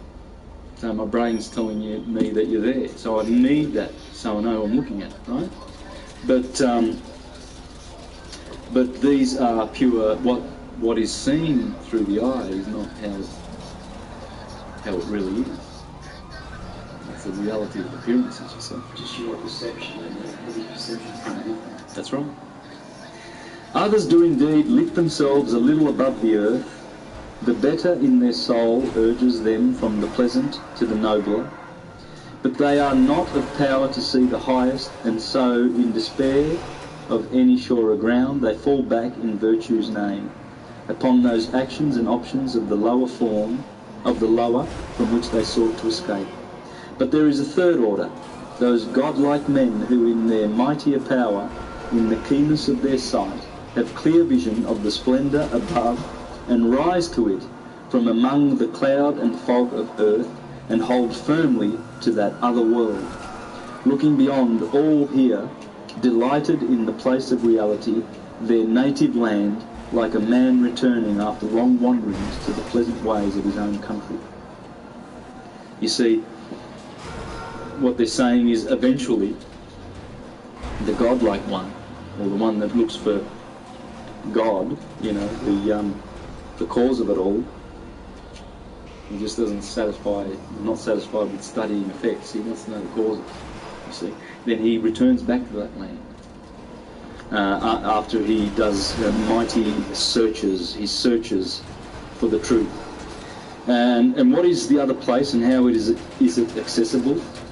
It is to be reached by those who, born with the nature of the lover, are also authentically philosophic by inherent temper, in pain of love towards beauty, but not held by material loveliness.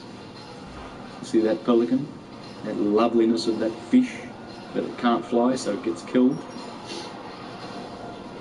Taking refuge from that in which, taking refuge from that in things whose beauty is of the soul, such things as virtue, knowledge, institutions, law and custom, and thence, rising still a step, each to the source of this loveliness of the soul, thence to whatever be above that again, until the utmost is reached.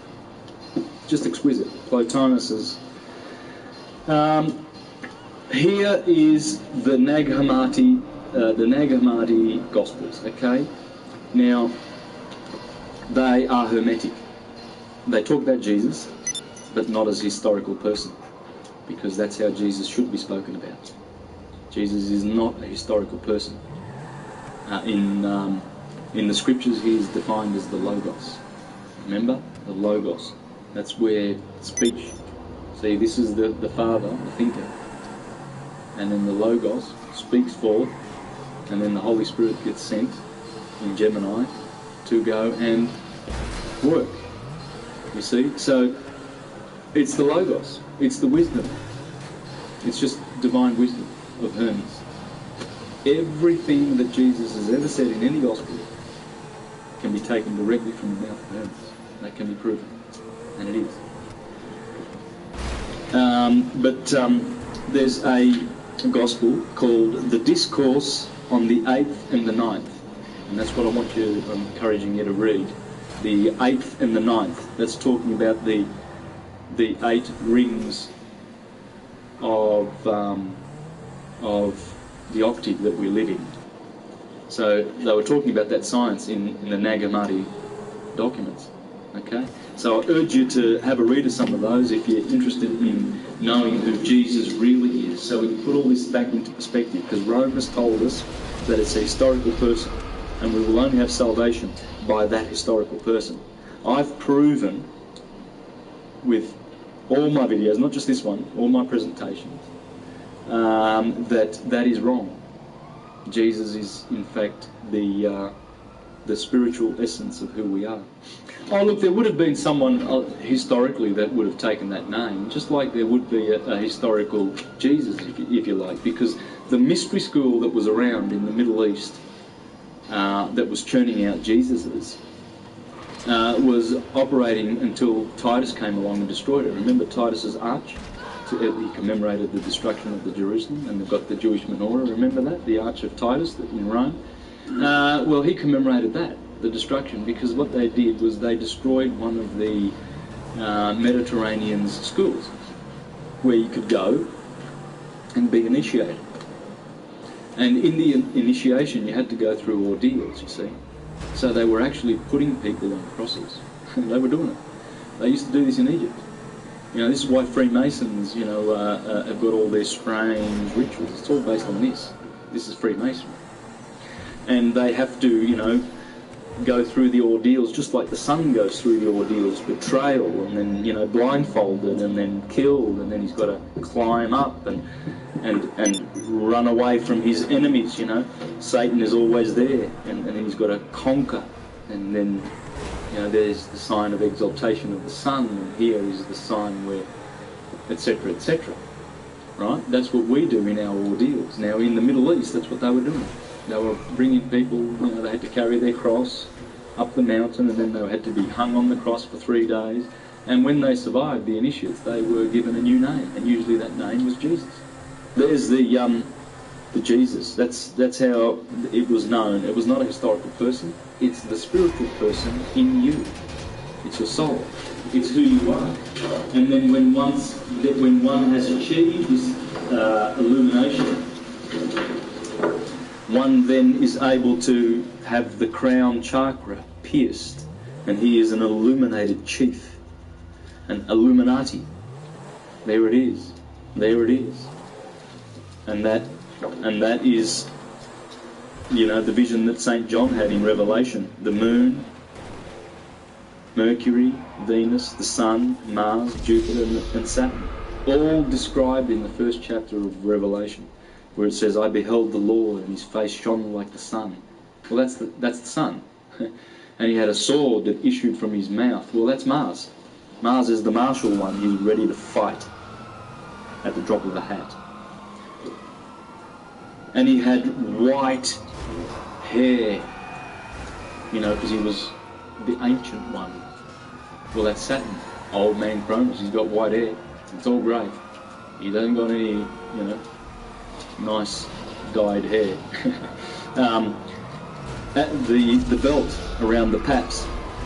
I mean, what's Jesus doing with, you know, with some nice little boobies? Well, and what's he doing with a belt around there, like a bra? So it's a bra, basically. Well, it's Venus.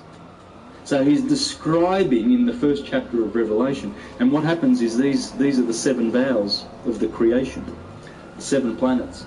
These are the Elohim. That's the Elohim. He was actually describing the Elohim, the solar system, our big brother as above. Whatever it does, we do. We've got the sun in here.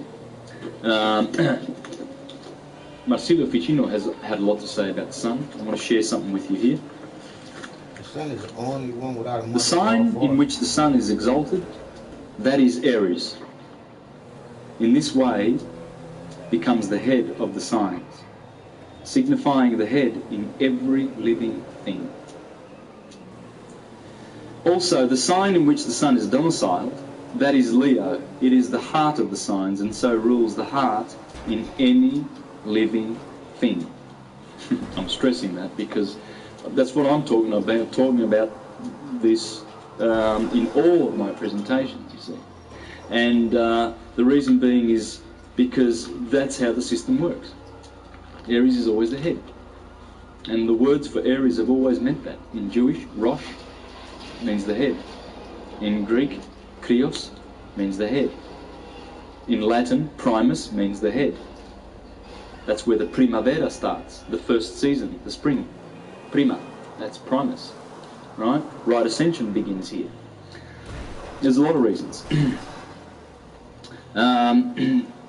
For when the sun enters Leo, it extinguishes in many regions the epidemic of the python's poison.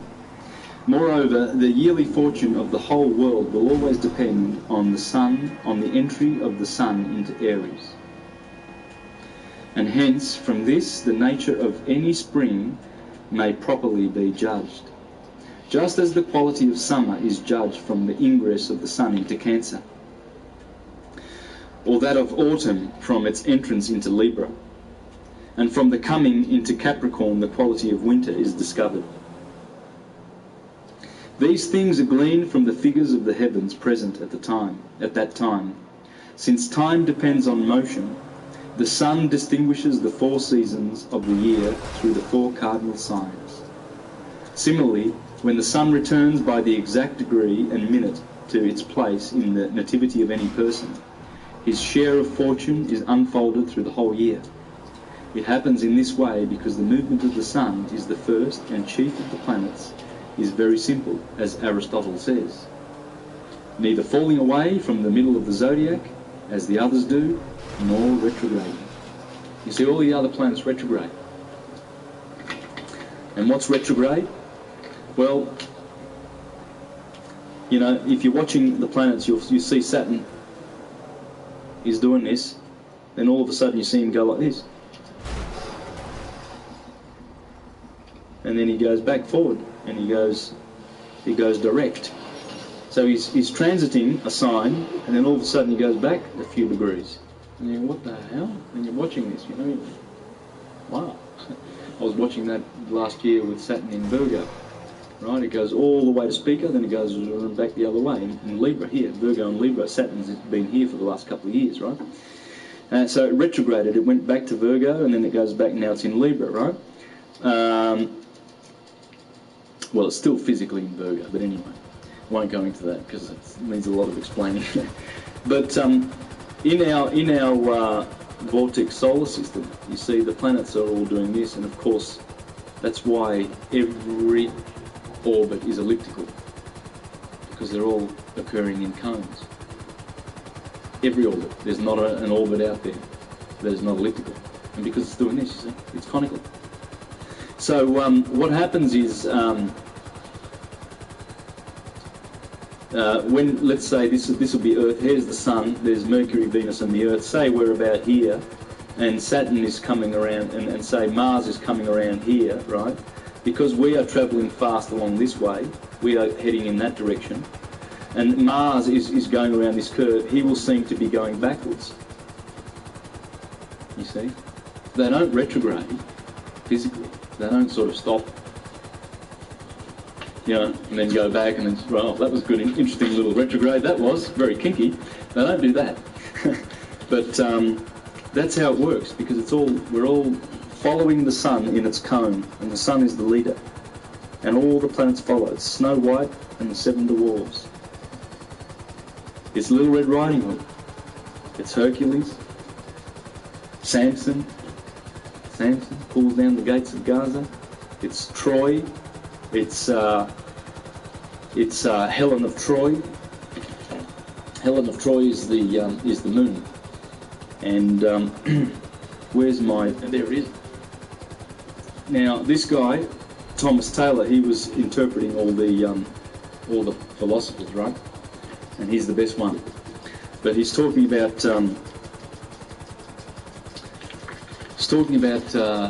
Troy. Of course, you see, there are scholars who really believe and insist that Troy was physically on the historical plane. It's good when you have intelligent people, you know, shedding the light on all of these. You know, like you have, how many books have been written, you know, trying to prove that Jesus was historical, and etc., and the apostles and everything like that. You know, but then you get one great book that comes along, like Alvin Boyd Coons, that one, and dismantles it with proofs. Absolute proofs. Well, what he's saying here about the Trojan War, etc., if I can find it. I've got so many good points here. It's just beautiful the way this guy explains the myths, you know. Oh, there it is. Of course, it's in The Wandering of Ulysses, okay? This is one of the books that he translated. And it says, the Trojans are called genuine. For all the lives which subsist about bodies and irrational souls are favourable and attentive to their proper matter. On the contrary, the Greeks are rational souls, coming from Greece, i.e. from the intelligible into matter. You see, so it's talking about this. The Trojan War is talking about man, and the Greeks, of course, are going to call themselves the rational ones, coming in and experiencing the experience of matter. Hence the Greeks are called foreign, but vanquish the Trojans as being of a superior order. But they fight with each other about the image of Helen, as the poet says, about the image of Aeneas. Helen signifying intelligible beauty, being a certain vessel attracting to itself intellect. An efflux, therefore, of this intelligible beauty is imparted to matter through Venus, and about this efflux of beauty the Greeks fight with the Trojans, rational with irrational lives. And those indeed that oppose and vanquish matter return to the intelligible world, which is their true country. You see, so when Ulysses spends 10 years returning to his true country, that's 10,000 years of incarnation it's talking about. It's talking about us. 10 is just, it's not 10 years literally, it's a symbolic number.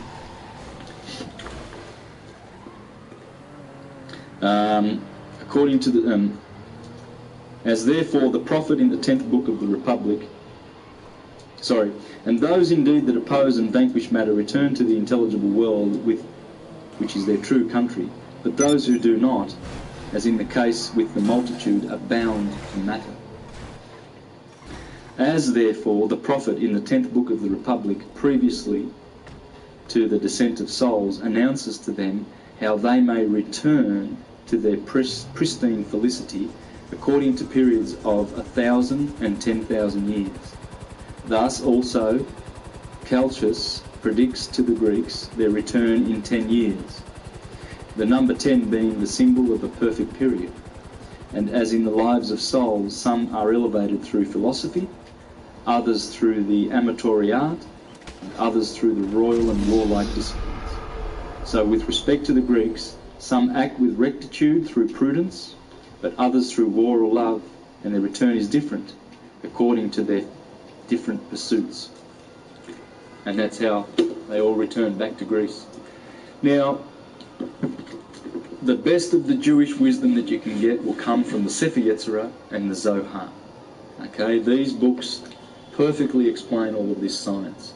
Okay, and in the Zohar, it's interesting to note in one of the books in the chapters in the Zohar, it talks about how to look at the Torah. And in here it explains that we must not look at the Bible, the Torah, as a literal document, because the Jews gave us these silly stories.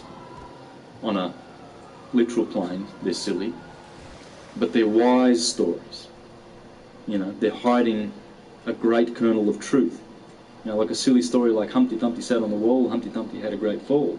All the king's horses and all the king's men couldn't put Humpty together again. Well, the origin of this is very simple, you know, to people who are thinking. They don't need to, you know, do too much thinking. That would be a happy egg, wouldn't it? Full moon, and in the ovaries that would be the egg. Right? So the moon, she climbs up, new moon, she climbs, there's quarter moon, quarter sun, and she keeps waxing, and finally she gets into her kingdom. She's full and glowing. That's Mary Magdalene. That's Helen of Troy. This is Troy. This is Troy. Right? And when Humpty Dumpty falls off the wall, there's no king that can put it back together again, because that corresponds to the menstruation cycle. That egg's a goner. Right? So you see, all of the characters are there. There's not one that is not there. And this is what they're saying in the Zohar. Woe to the human being who says that the Torah presents mere stories and ordinary words. If so, we could compose a Torah right now with ordinary words and better than all of them. In other words, he's saying there's more to it than just ordinary little stories that you can mock. You know, when you hear about Samson killing his 1,000 with an ox, Jonah, you know, being swallowed by a whale for 3 days, etc. You know, please don't laugh at us. Even Origen in the 2nd century, the Alexandrian Gnostic Christian, said, you know, they're just stories. They are stories that hide a deeper truth. Josephus said it. Philo Judaeus, Philo, the great 1st century scholar, he said that everything in the Bible, in fact he wrote works called allegory, explaining the allegories in the Bible.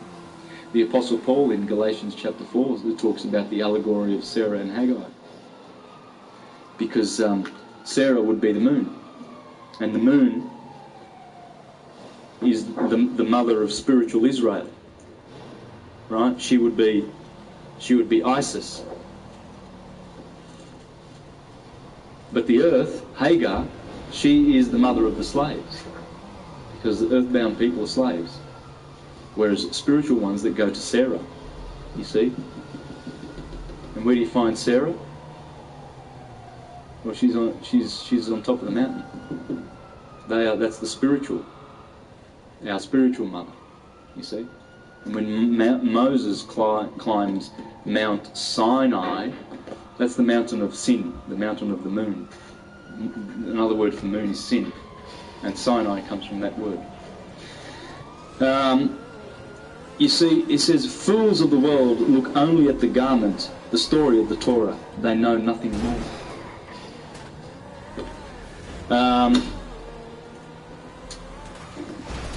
Thomas Paine, who was a Hermetist, I'm going to wind up in 5 minutes. Thomas Paine, who was a Hermetist, and one of the founders of the Republic, of the Hermetic Republic of the United States of America. And he said, as to the Christian system of faith, it appears to me as a species of atheism, a sort of religious denial of God. It professes to believe in a man rather than in God. It is a compound made up chiefly of manism, but with but little deism. And it is near to atheism as twilight is to darkness. It introduces between man and his maker an opaque body, which it calls a redeemer. As the moon introduces her opaque self between the earth and the sun, and it produces by this means a religious or an irreligious eclipse of light. It has put the whole orbit of reason to shade. The effect of this obscurity has been that of turning everything upside down and representing it in reverse. And among the revolutions it has thus magically produced, it has made a revolution in theology. As to the theology that is now studied in its place, it is the study of human opinions and of human fancies concerning God. That's all it is. You go to church, you go to Jehovah's Witnesses, human opinions, buffoons. Go to the Mormons, same crap. Seventh-day Adventists, all of them. They've all got their patented version of the same rubbish lie from Rome. It is not the study of God himself in the works that he has made, but in the works or writings that man has made. That's what the churches are up to. Yeah. And it is not among the least of the mischiefs that the Christian system has done to the world that it has abandoned the original and beautiful system of theology, the Prisca Theologia. He knew it. And to make room for a hag of superstition. And you need to read what he says. He calls Christianity a dag on the spiritual evolution of the human race. A dag, like a sheep has a dag on its bum. That's what Christianity is. It's like a dag dragging us back into the world of superstition, killing scientists like Galileo Galilei and murdering prophets of this true wisdom. The age of ignorance commenced with the Christian system. But the Christian system laid all waste. And if we take our stand about the beginning of the 16th century, we look back through that long chasm to the time of the ancients, as over a vast sandy desert, in which not a shrub appears to intercept the vision to the fertile hills beyond. It is an inconsistency scarcely possible to be credited that anything should exist under the name of a religion that held it to be religious to study and contemplate the structure of the universe that God made. So he's saying that Christianity has been opposed to the study of the universe, how God made it. It's been opposed. That's the enemy, Thomas Paine. That's what caused Teddy Roosevelt to call him a filthy little atheist 100 years later. Because, of course Teddy was a corporate buffoon who wouldn't know what an atheist is. You know, he wouldn't know what Thomas Paine was anyway. He's just happy to vomit out his rubbish, like all the rest who came subsequent to the period of 1871 when they founded the Corporation of the United States, which is not the Hermetic Republic, Constitutional Republic of the United States of America. You see, everywhere where Hermes goes, he brings liberation. He did so to the Waldenses and the Lollards and the Huguenots and the Socinians and the Collegians and the Anabaptists, etc. How many organisations, the Bogomils, the Cathars, the Albigenses, the Jews in Spain that were persecuted through the Inquisition. That was 9,000 years ago. And then the Renaissance came and they squashed that with the Reformation and the Counter-Reformation. And then the Republic came and set itself up. And this is all Hermetic. But then the Vatican saw what was happening over in the New Land. and it's sent its banksters over to trick people. Andrew Jackson, the 7th President of the United States, says, I killed the banks. Thomas Jefferson said, democracy is mob rule. We heard what Thomas Paine says. Thomas Paine also says that the Christian religion is a parody on the sun. I've got all those quotes. I've done them in other presentations. So these Hermetists tried to save the New World, but the Vatican came a-calling. After the death of Abraham Lincoln, they set up in Washington, D.C., a corporation called the United States, headed by the Vatican. That's why you have the two fasci in Congress in America. The fasci belong to Rome. Rome tells you where it's ruling and who it's ruling and sodomizing. It makes fools and slaves out of the world. So this information is the information that frees, and I hope that you enjoyed the presentation and urge you all to continue studying this stuff. You know, grab a book, a notepad, and do this. Do the zodiac, this wheel. This is the wheel that we were blessed with. That's why this is the most known symbol in the universe. This is our science, and no one shall take it away from us. It's coming back, and it will absolutely free mankind in the very, very near future. And it will destroy the fictions of false religion. Absolutely obliterate them. It was prophesied. Hesiod prophesied it. Hermes prophesied it. They all said it. All the prophecies know that when this age comes and Saturn returns in Aquarius, big time truth. He's a truth dealer. And I'm the Aquarius. Truth is in the pudding, baby.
Free use, nigga.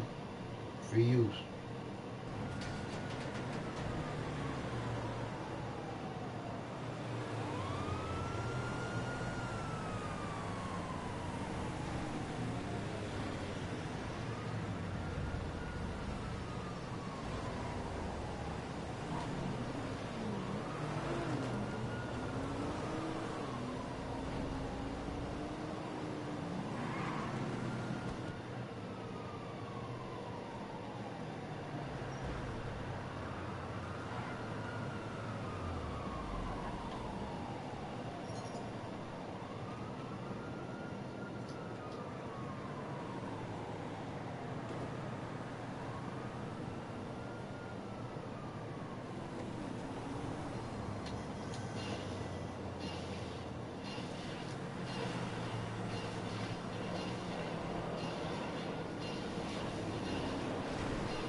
Please, hip hop.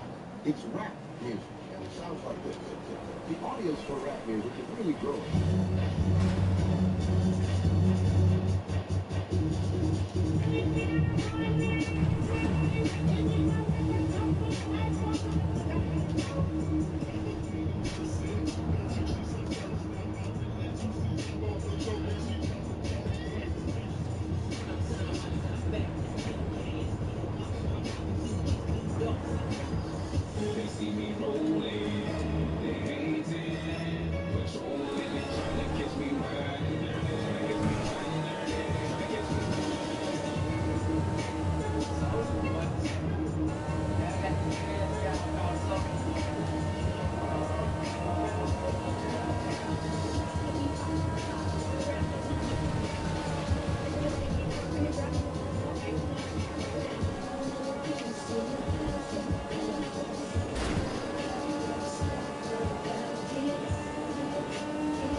Boy, that's bullshit.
I might be too strung out on compliments, overdose on confidence, made it way too long, I'm floating in and out of consciousness. Oh, don't do it, please don't do it. These brothers, I ain't even gotta say it, that's just something they know.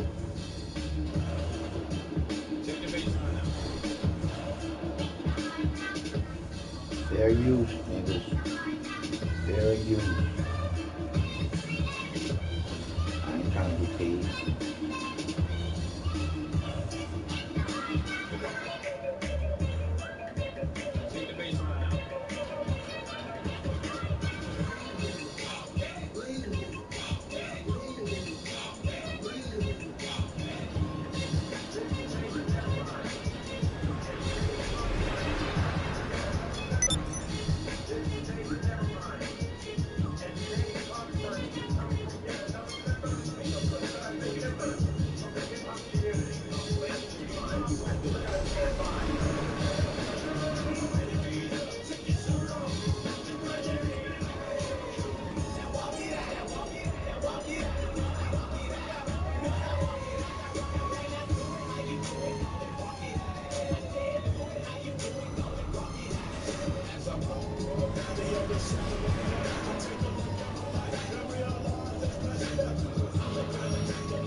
what's up?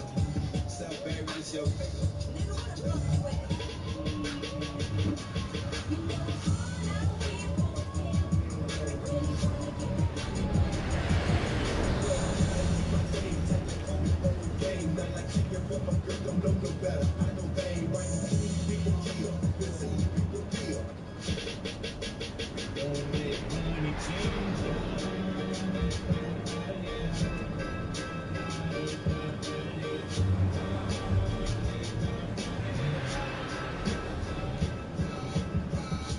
running through these checks till I pass out. Shorty give me neck till I pass out.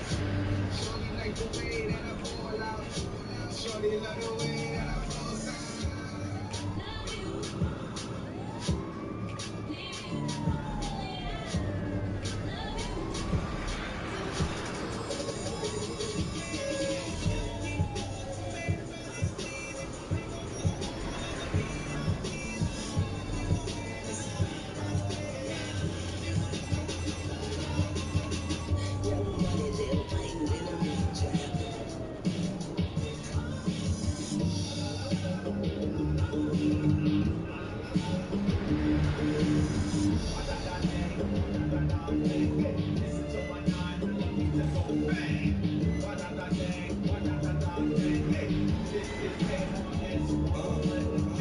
Feeling like a vigilante or a missionary. So my ASAP killers get their pistols ready. Send them to the cemetery with a obituary. Is you ready? I've been thinking about all the O's in my bank account.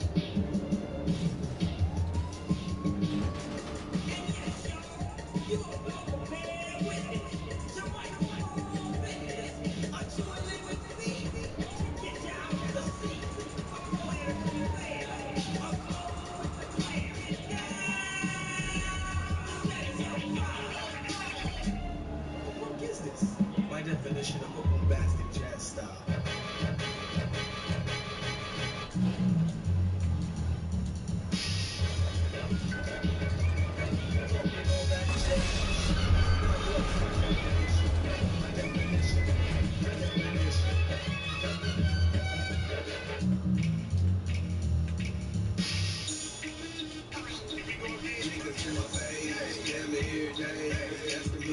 Like chalk, wait, stay till I polish more.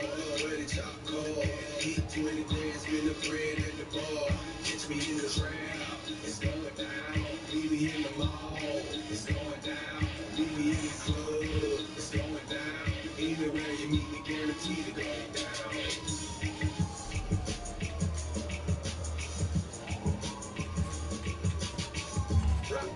Rock it and make it work, girl. Please don't stop it until it hurts, girl. You been looking a little bit scared, so you can just shake it a little bit.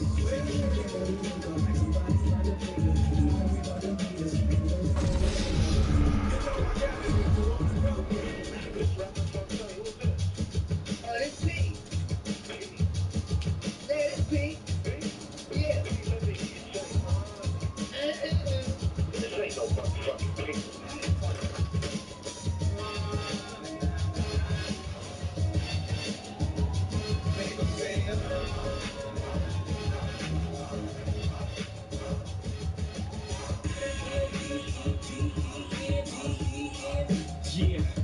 Yeah, I'm out at Brooklyn, down there in Tribeca, right next to the Narrow, but I'll be hood forever. Nigga, I be spiked out, I could trick a referee, tell by my attitude that I'm most definitely from.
Why the fuck this shit keep doing that bullshit?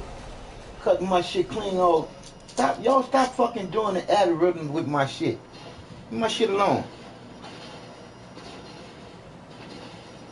Or just cut into my shit and put a commercial on. I ain't watching no shit that had no fucking commercial.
care of them people.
They never fail, or they do me some bullshit.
So making it, Brooklyn keeps on taking it.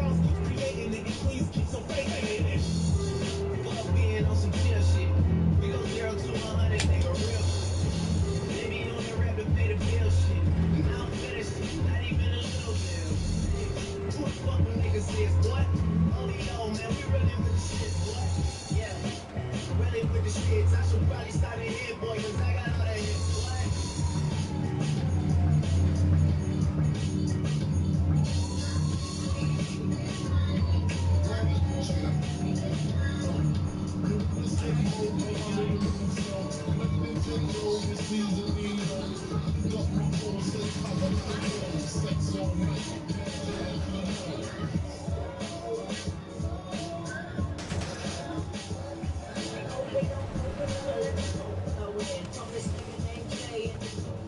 I'm hitting switches like Eric. I'm the solo creep. Oh, yo, G. It's the trUtH.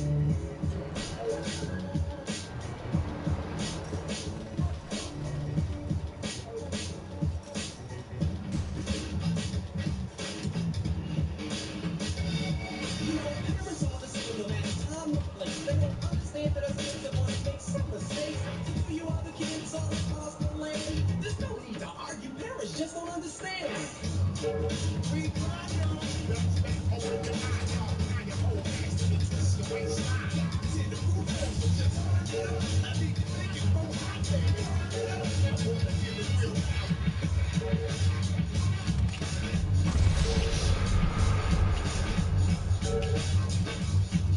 My mellow line singles give you flavor. So everybody say, yo, la tipa, we can do this.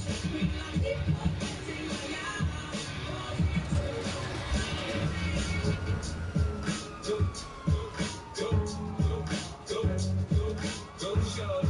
It's your birthday.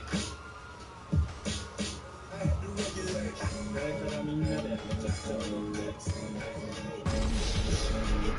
Mississippi putting it down.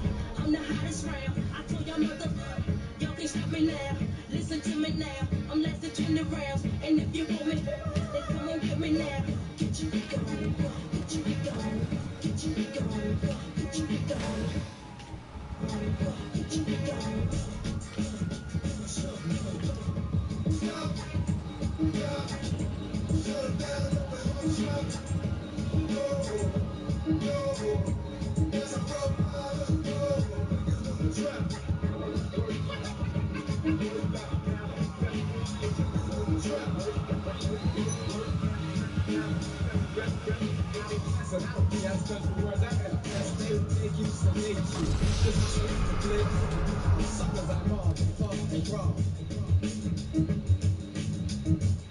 Y'all ready for this?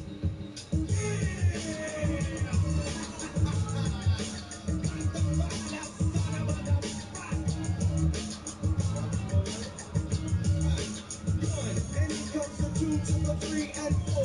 Then after the beat, I have them 4. Hey, y'all know they call it top like a rock, make it sound smooth, don't make it talk, yeah, nah.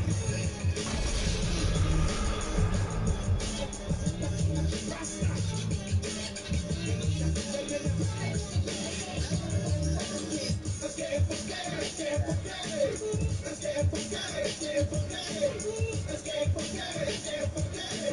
Got to school learn to take place. I got a letter from the government. Feel the change, open and join it. Send it with something. Nevertheless, they cannot understand that I'm a black man, and I can never be a misery. On the street, the situation is real. I got a raw deal, so I'm moving with the steel. Quick, act about doing just thought that I had to be in confidence soon. Gotta get work before the day begins, before my mother starts bitching about my friends. Then I let the Alpine play. New shit buying every day. Get into Alpine for this, then I put my own shit. It went something like this.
Still win. The chrome silencers, flew on tight, jumping gunshots and still there. We attack full flags. This is Pablo Warfare, been here to top tight around the heads.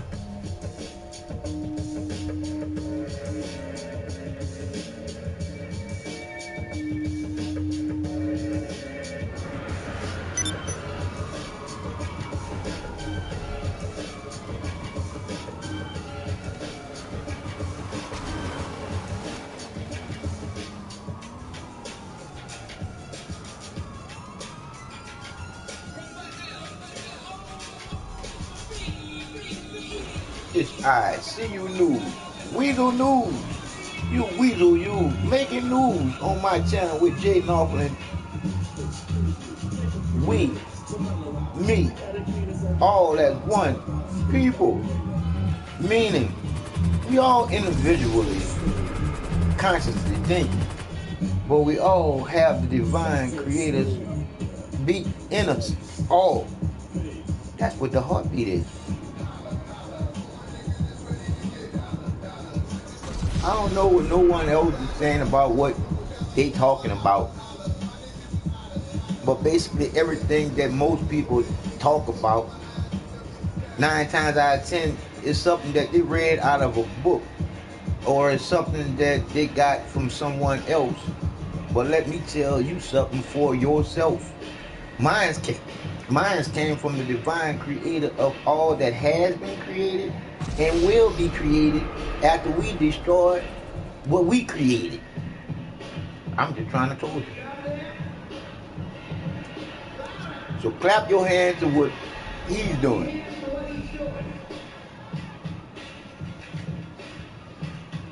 We all here together, people, as conscious thinking people that should be getting along together.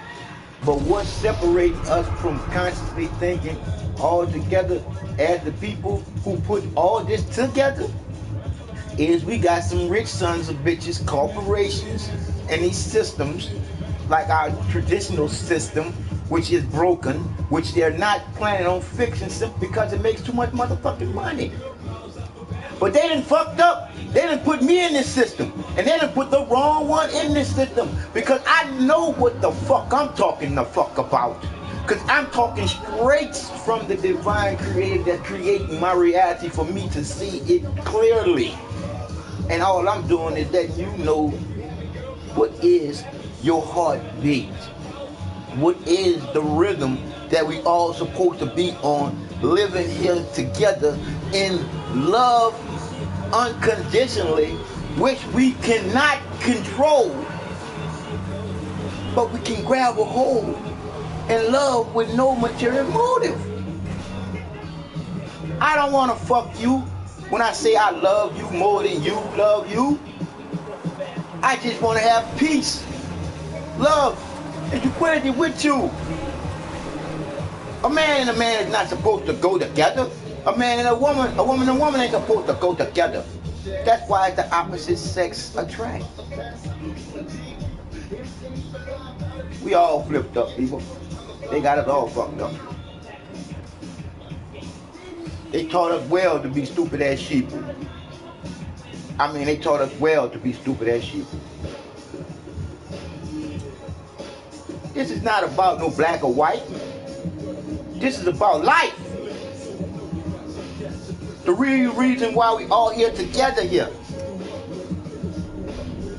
There's only one divine creator of all those different gods and all those different fucking religions. And you heard me say fucking religions. Yep, because they fucking your mind.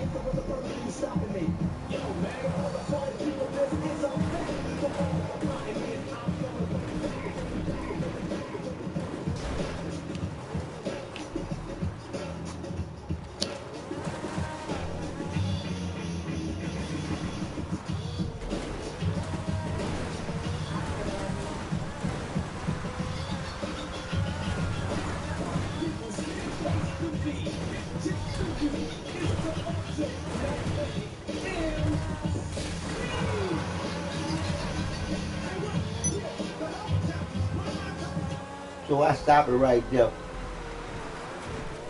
to go real drastic with you. I'm about to show you how fucked up this system is.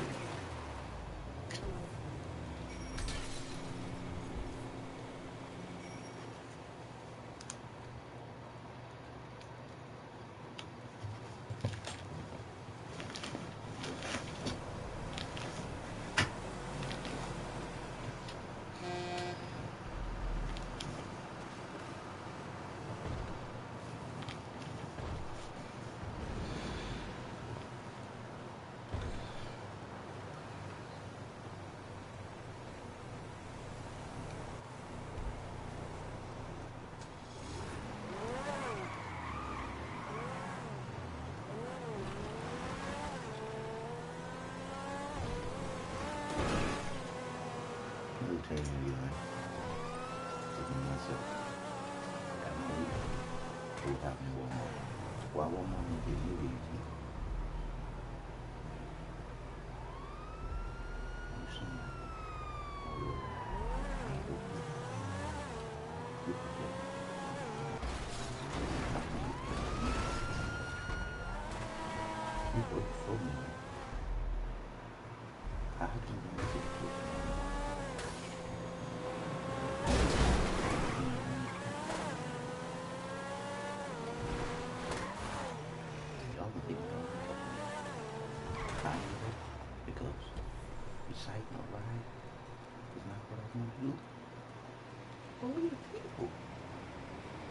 We hired you.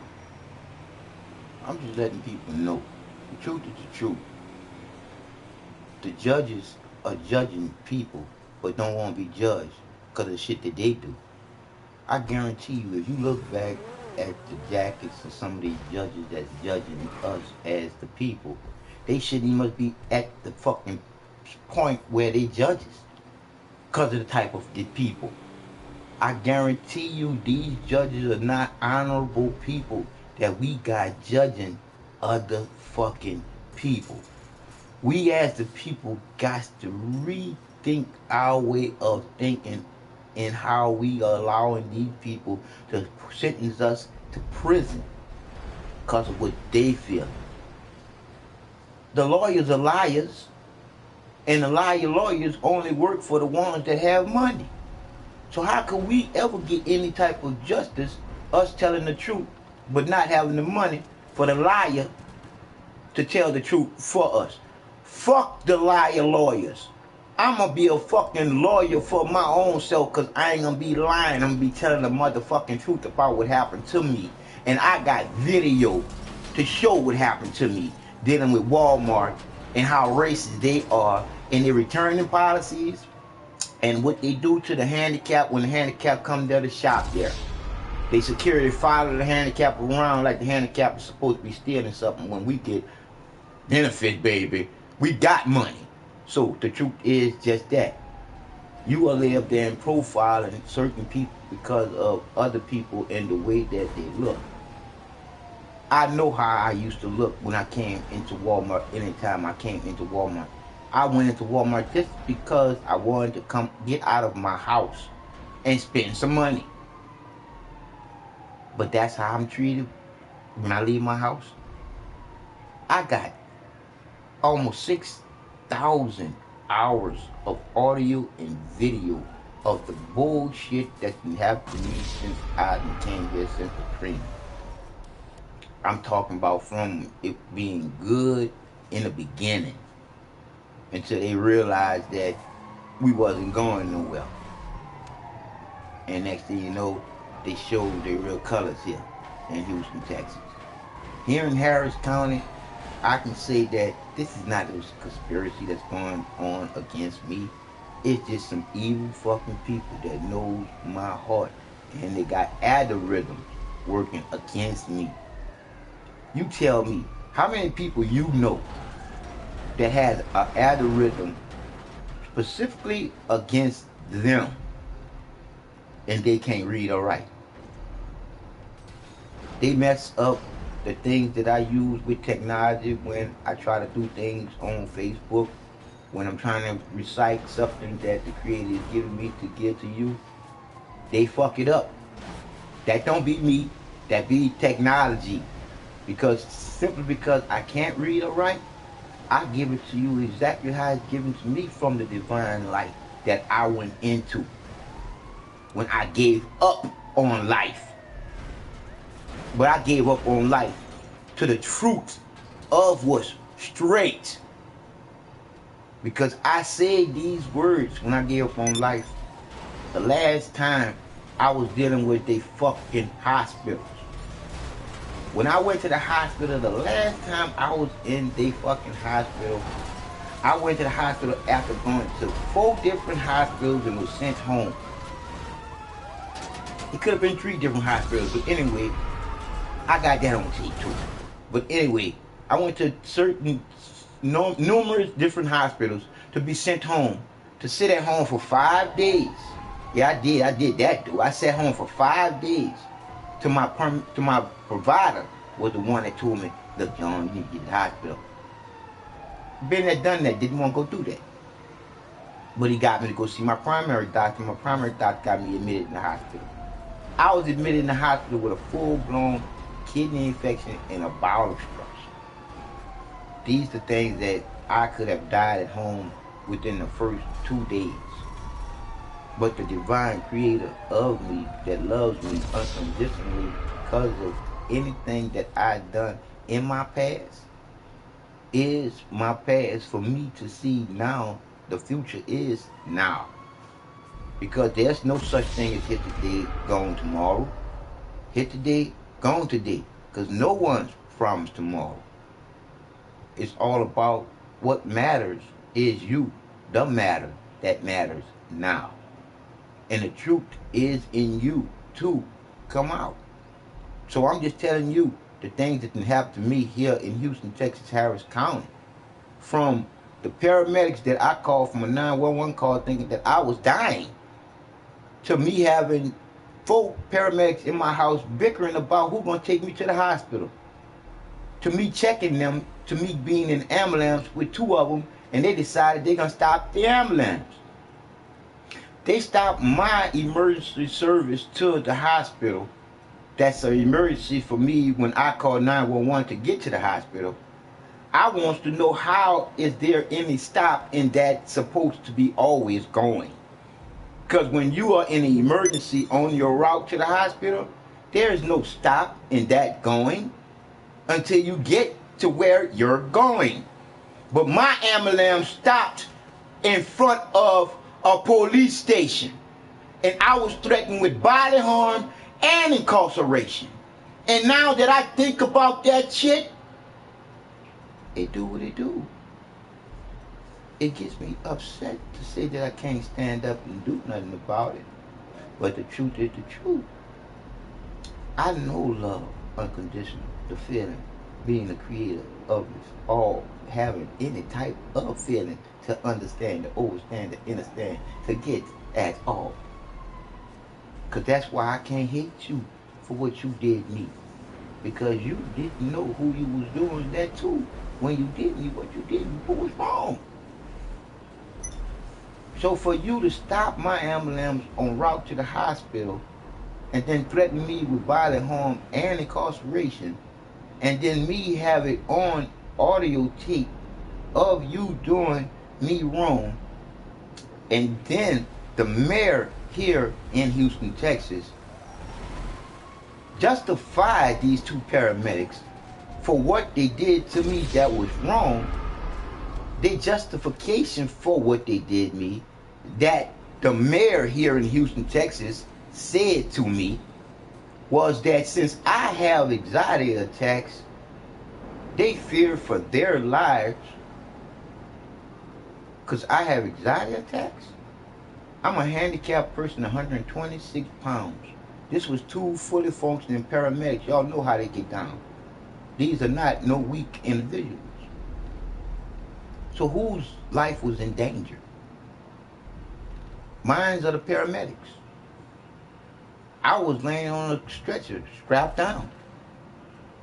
So when the mayor here in Houston, Texas, allowed this to go down, if you can't see the unjust in that injustice that they did me, that they wasn't justifiable for doing what the mayor gave them a classification to justify them doing me, the handicap, that bullshit. But I say now because then I couldn't articulate how to speak about it until I died and came back, because the Creator gave me life back to not live to the right or to the left or backwards, just to live it straight as I am. And that's how I live. That's why I love you more than you love me. That's why I tell you the truth as the Creator telling me to every day that I live here, because I gave up my life.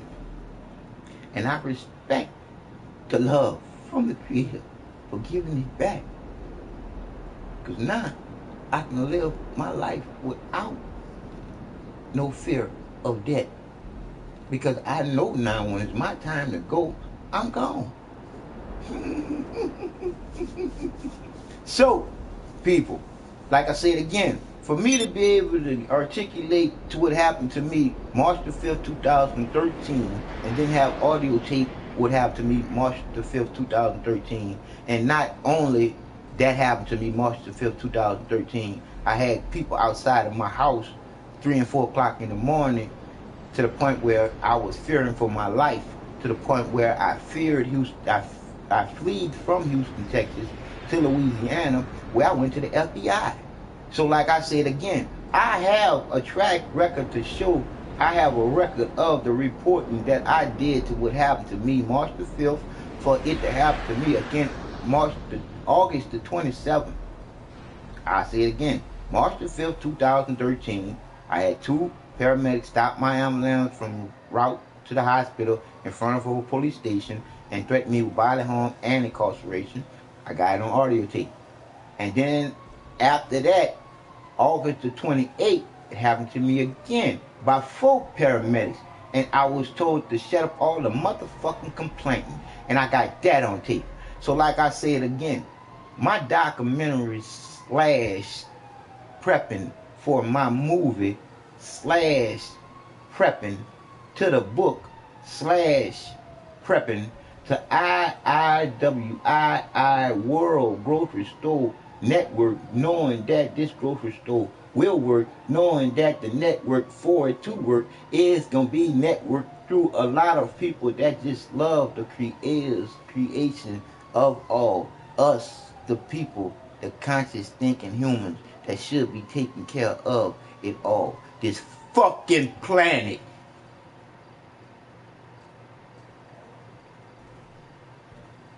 This in nature is all we got, people. When the bees go, we go. Ain't no fucking HMO. That ain't no motherfucking natural food. That's man-made bullshit. Just like that God and that Jesus shit. That's how they do shit. Control you by what you believe in and what you fear.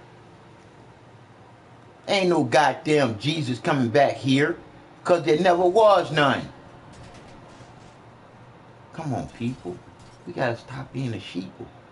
We gotta wake up and get the willing of the Creator done. The will of the Creator is for us to get along with each other, constantly thinking, loving each other, not hating.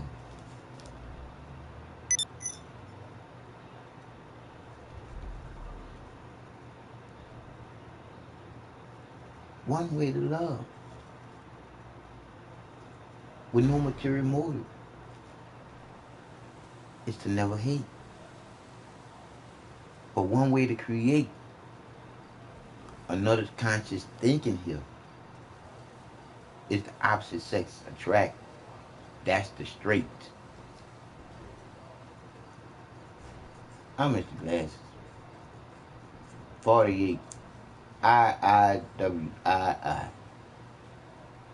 Love all around the world, baby. Hate is too heavy for the heart. Love is light as a feather. It's like the light coming on in your eye. It's the heartbeat to know that you are alive. When I say the truth is in you to come out, sit down and filter a lot of things through your heart. And I guarantee you, the time that you spend with your heart, it will never, ever, ever, ever, ever tell you a lie. Because the truth just feels too good from within inside. When you go deep down in your heart to the Creator.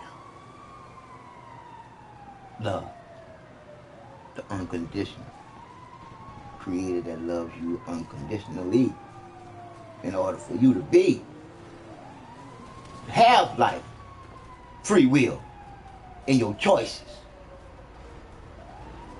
To love or hate is on you. You don't hear no voices. I love you more than you love you. That's why I tell you the truth. So you can know the truth for yourself. So it can empower you to know that the love is something that you can do. You don't have to hate. Just let the love flow. And let the hate go.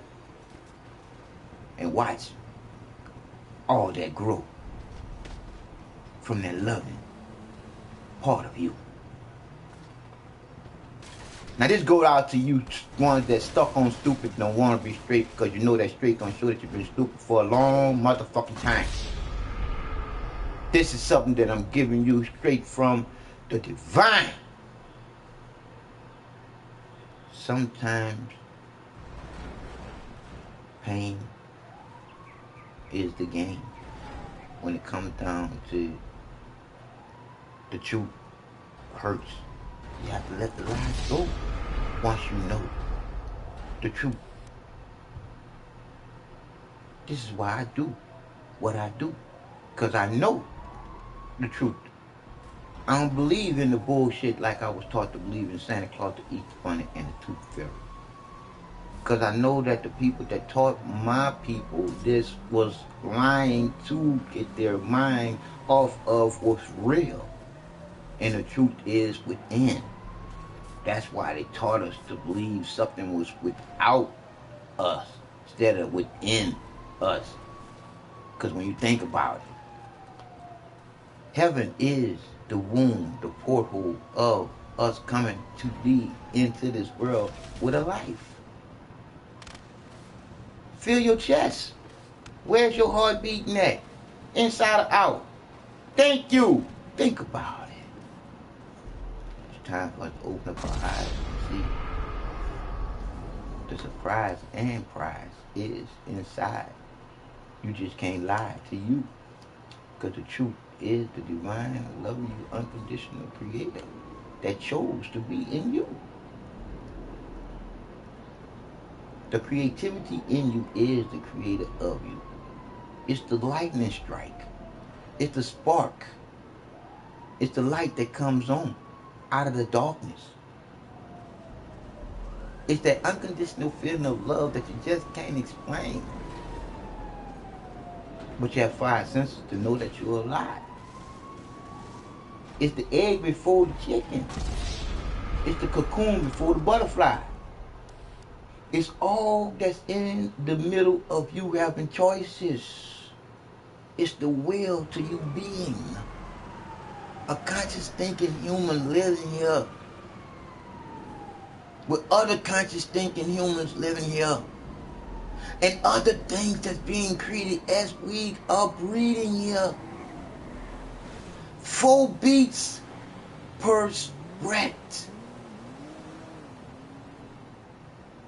That's the heartbeat. The divine creator of all this. Created out of nothing but a feeling of being alone. You know what alone means? Spell it to yourself. It's 2 words in one. With the line which you stand on in the middle. And a circle of life on the end of you being the N in the E. I'm just trying to tell you. Alone. All one. In you. And me. There is no I in team. Just as well as me is really we.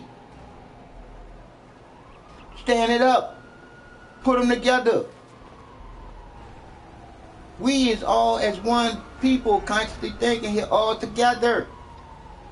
There's no problem that we couldn't solve once we come together.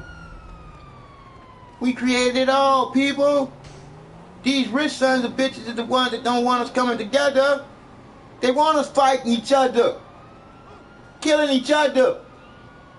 Because once we start caring for each other, their rule fucking stops.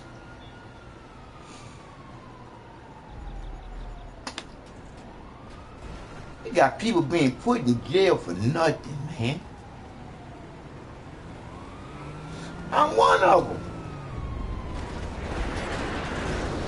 Just for standing up for myself and can't stand. Do you see the bullshit that I'm saying happening here in Houston, Texas, Harris County? Mr. Mayor, I'm gonna see you tomorrow. Tomorrow's Tuesday. It is what it is. We're gonna talk about this. We as the people gotta stop being a sheeple to these people that's ruling us around like we don't know shit. We can see through all the holes and all the shit that they done did. You can see the bullshit. September 11th. Our own people died, man. This was our government did this shit, man. How can we let this shit slide?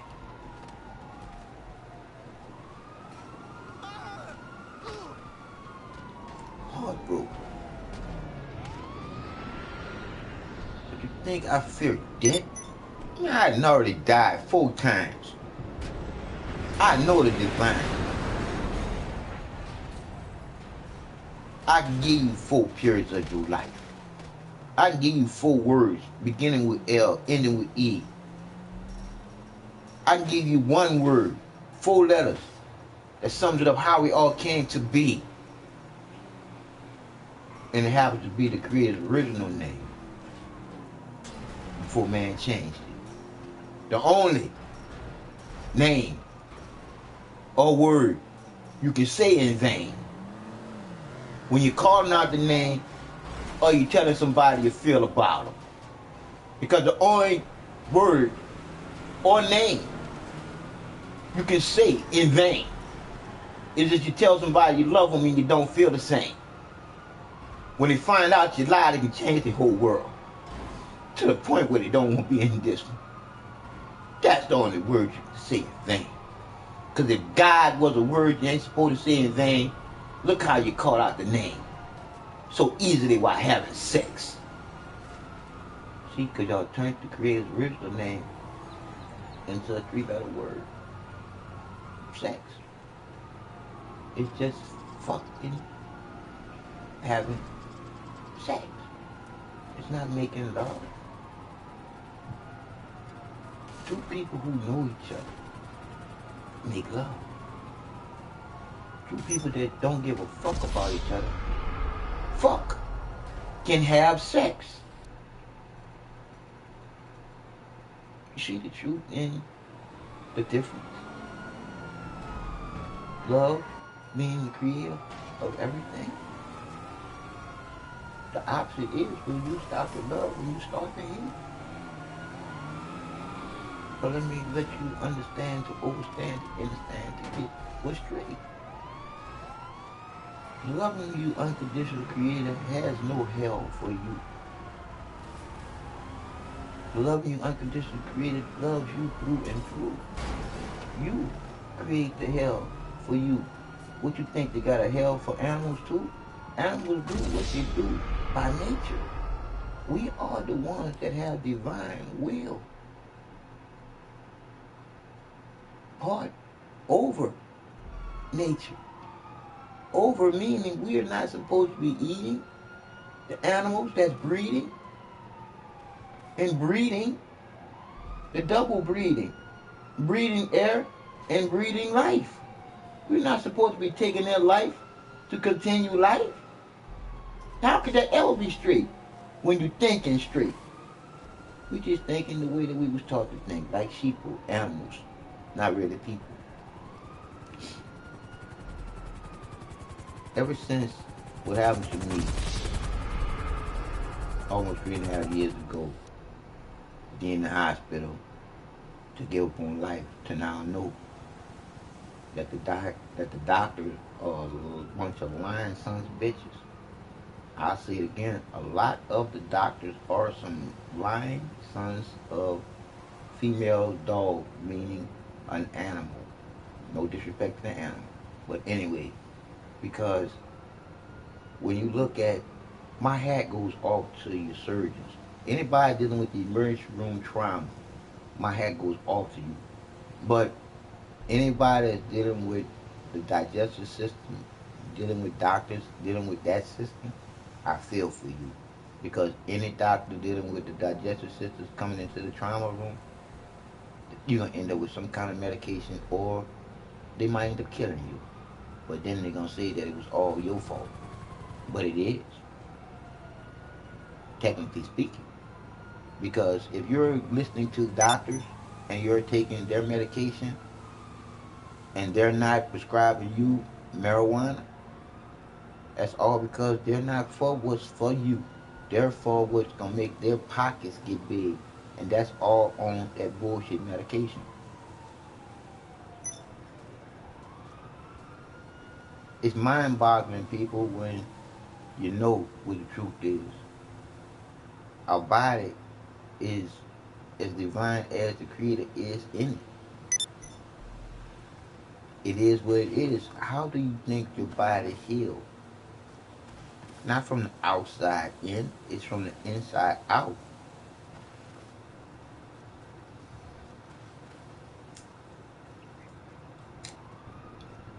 I'm just trying to tell you. I know what I'm talking about. Do you? know the truth. What they give you me, you shine through. Cause you part of the sun. The one and only son. Without a mother or father.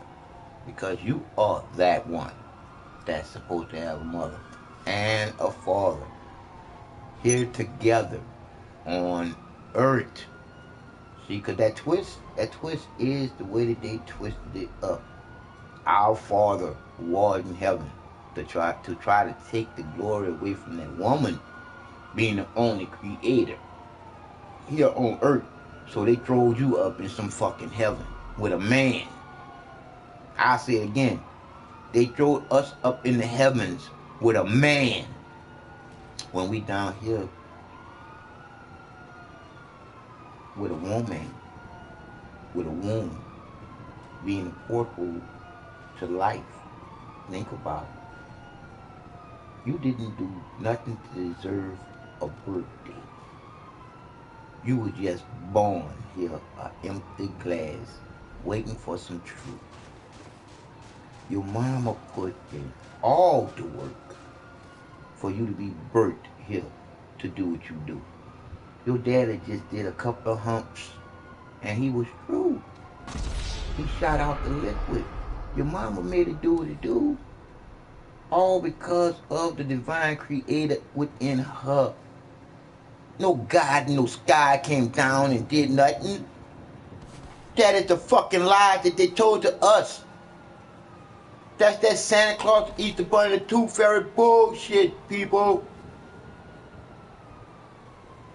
Feel your chest. That heartbeat, 4 beats per breath. No truth. I'll stop beating, you stop moving. Is that the truth? I'm just trying to let you know for you. I'm giving you what the divine is giving me to say. And I do this here all day, every day. Because like I said again to you, I gave up on life. And it was given back to me to live it straight. This is all I can do. I love you more than you love you. Because I'm wishing for you to go back where I'm going back. Truth is the truth. But I have to go through this with you first. It's like only way to get to tomorrow is you have to finish today first. It's all the divine in you. You just have to think it through by taking the time and filtering through your heart.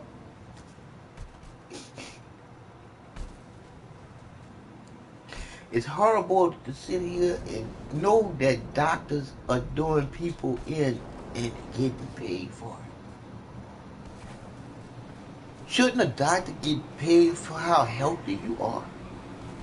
If anything? Because if you sit there, you think about it and be smart by sitting there and filtering it through your heart, the only part of you that's smart, because it always pumps the blood throughout the body. It never sucks it.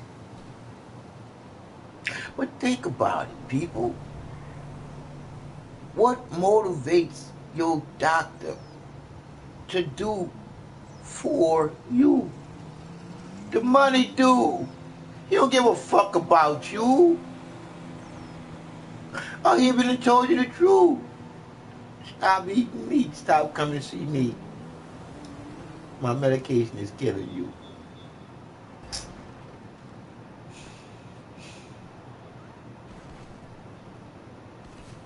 This is, like I said, part of my documentary / everything to start off what I'm gonna do to get this III World Grocery Store doing what it's gonna do. But this is the beginning. Walmart, I'm coming for you. Because for me being put in jail for just standing up for the truth, you gonna feel it now too. Because y'all gotta give up the tape now. Because I got mine. And as long as I got mine, it's the divine. You gonna have to bring y'all truth to y'all lives that y'all don't have the truth to, because y'all destroyed the tape. Y'all destroyed the tape because I know the tape is gonna show the truth. And if y'all didn't destroy the tape, woo, that's even better. The tape gonna do what it do. Because the tape gonna show a person fed up with the bullshit. When you want to explain something, you want to explain something. It is what it is. You're not supposed to be stopped from explaining what you're trying to explain to some people that want to be what? Ruling over you. I pay y'all salary. Walmart, I spend money with you. Y'all got a receipt that I need for this PlayStation that's fucking up now. Just what it was doing before. I came and brought one back to you. But it is what it is. It's gonna do what it do. Because until y'all either kill me, I'm the truth.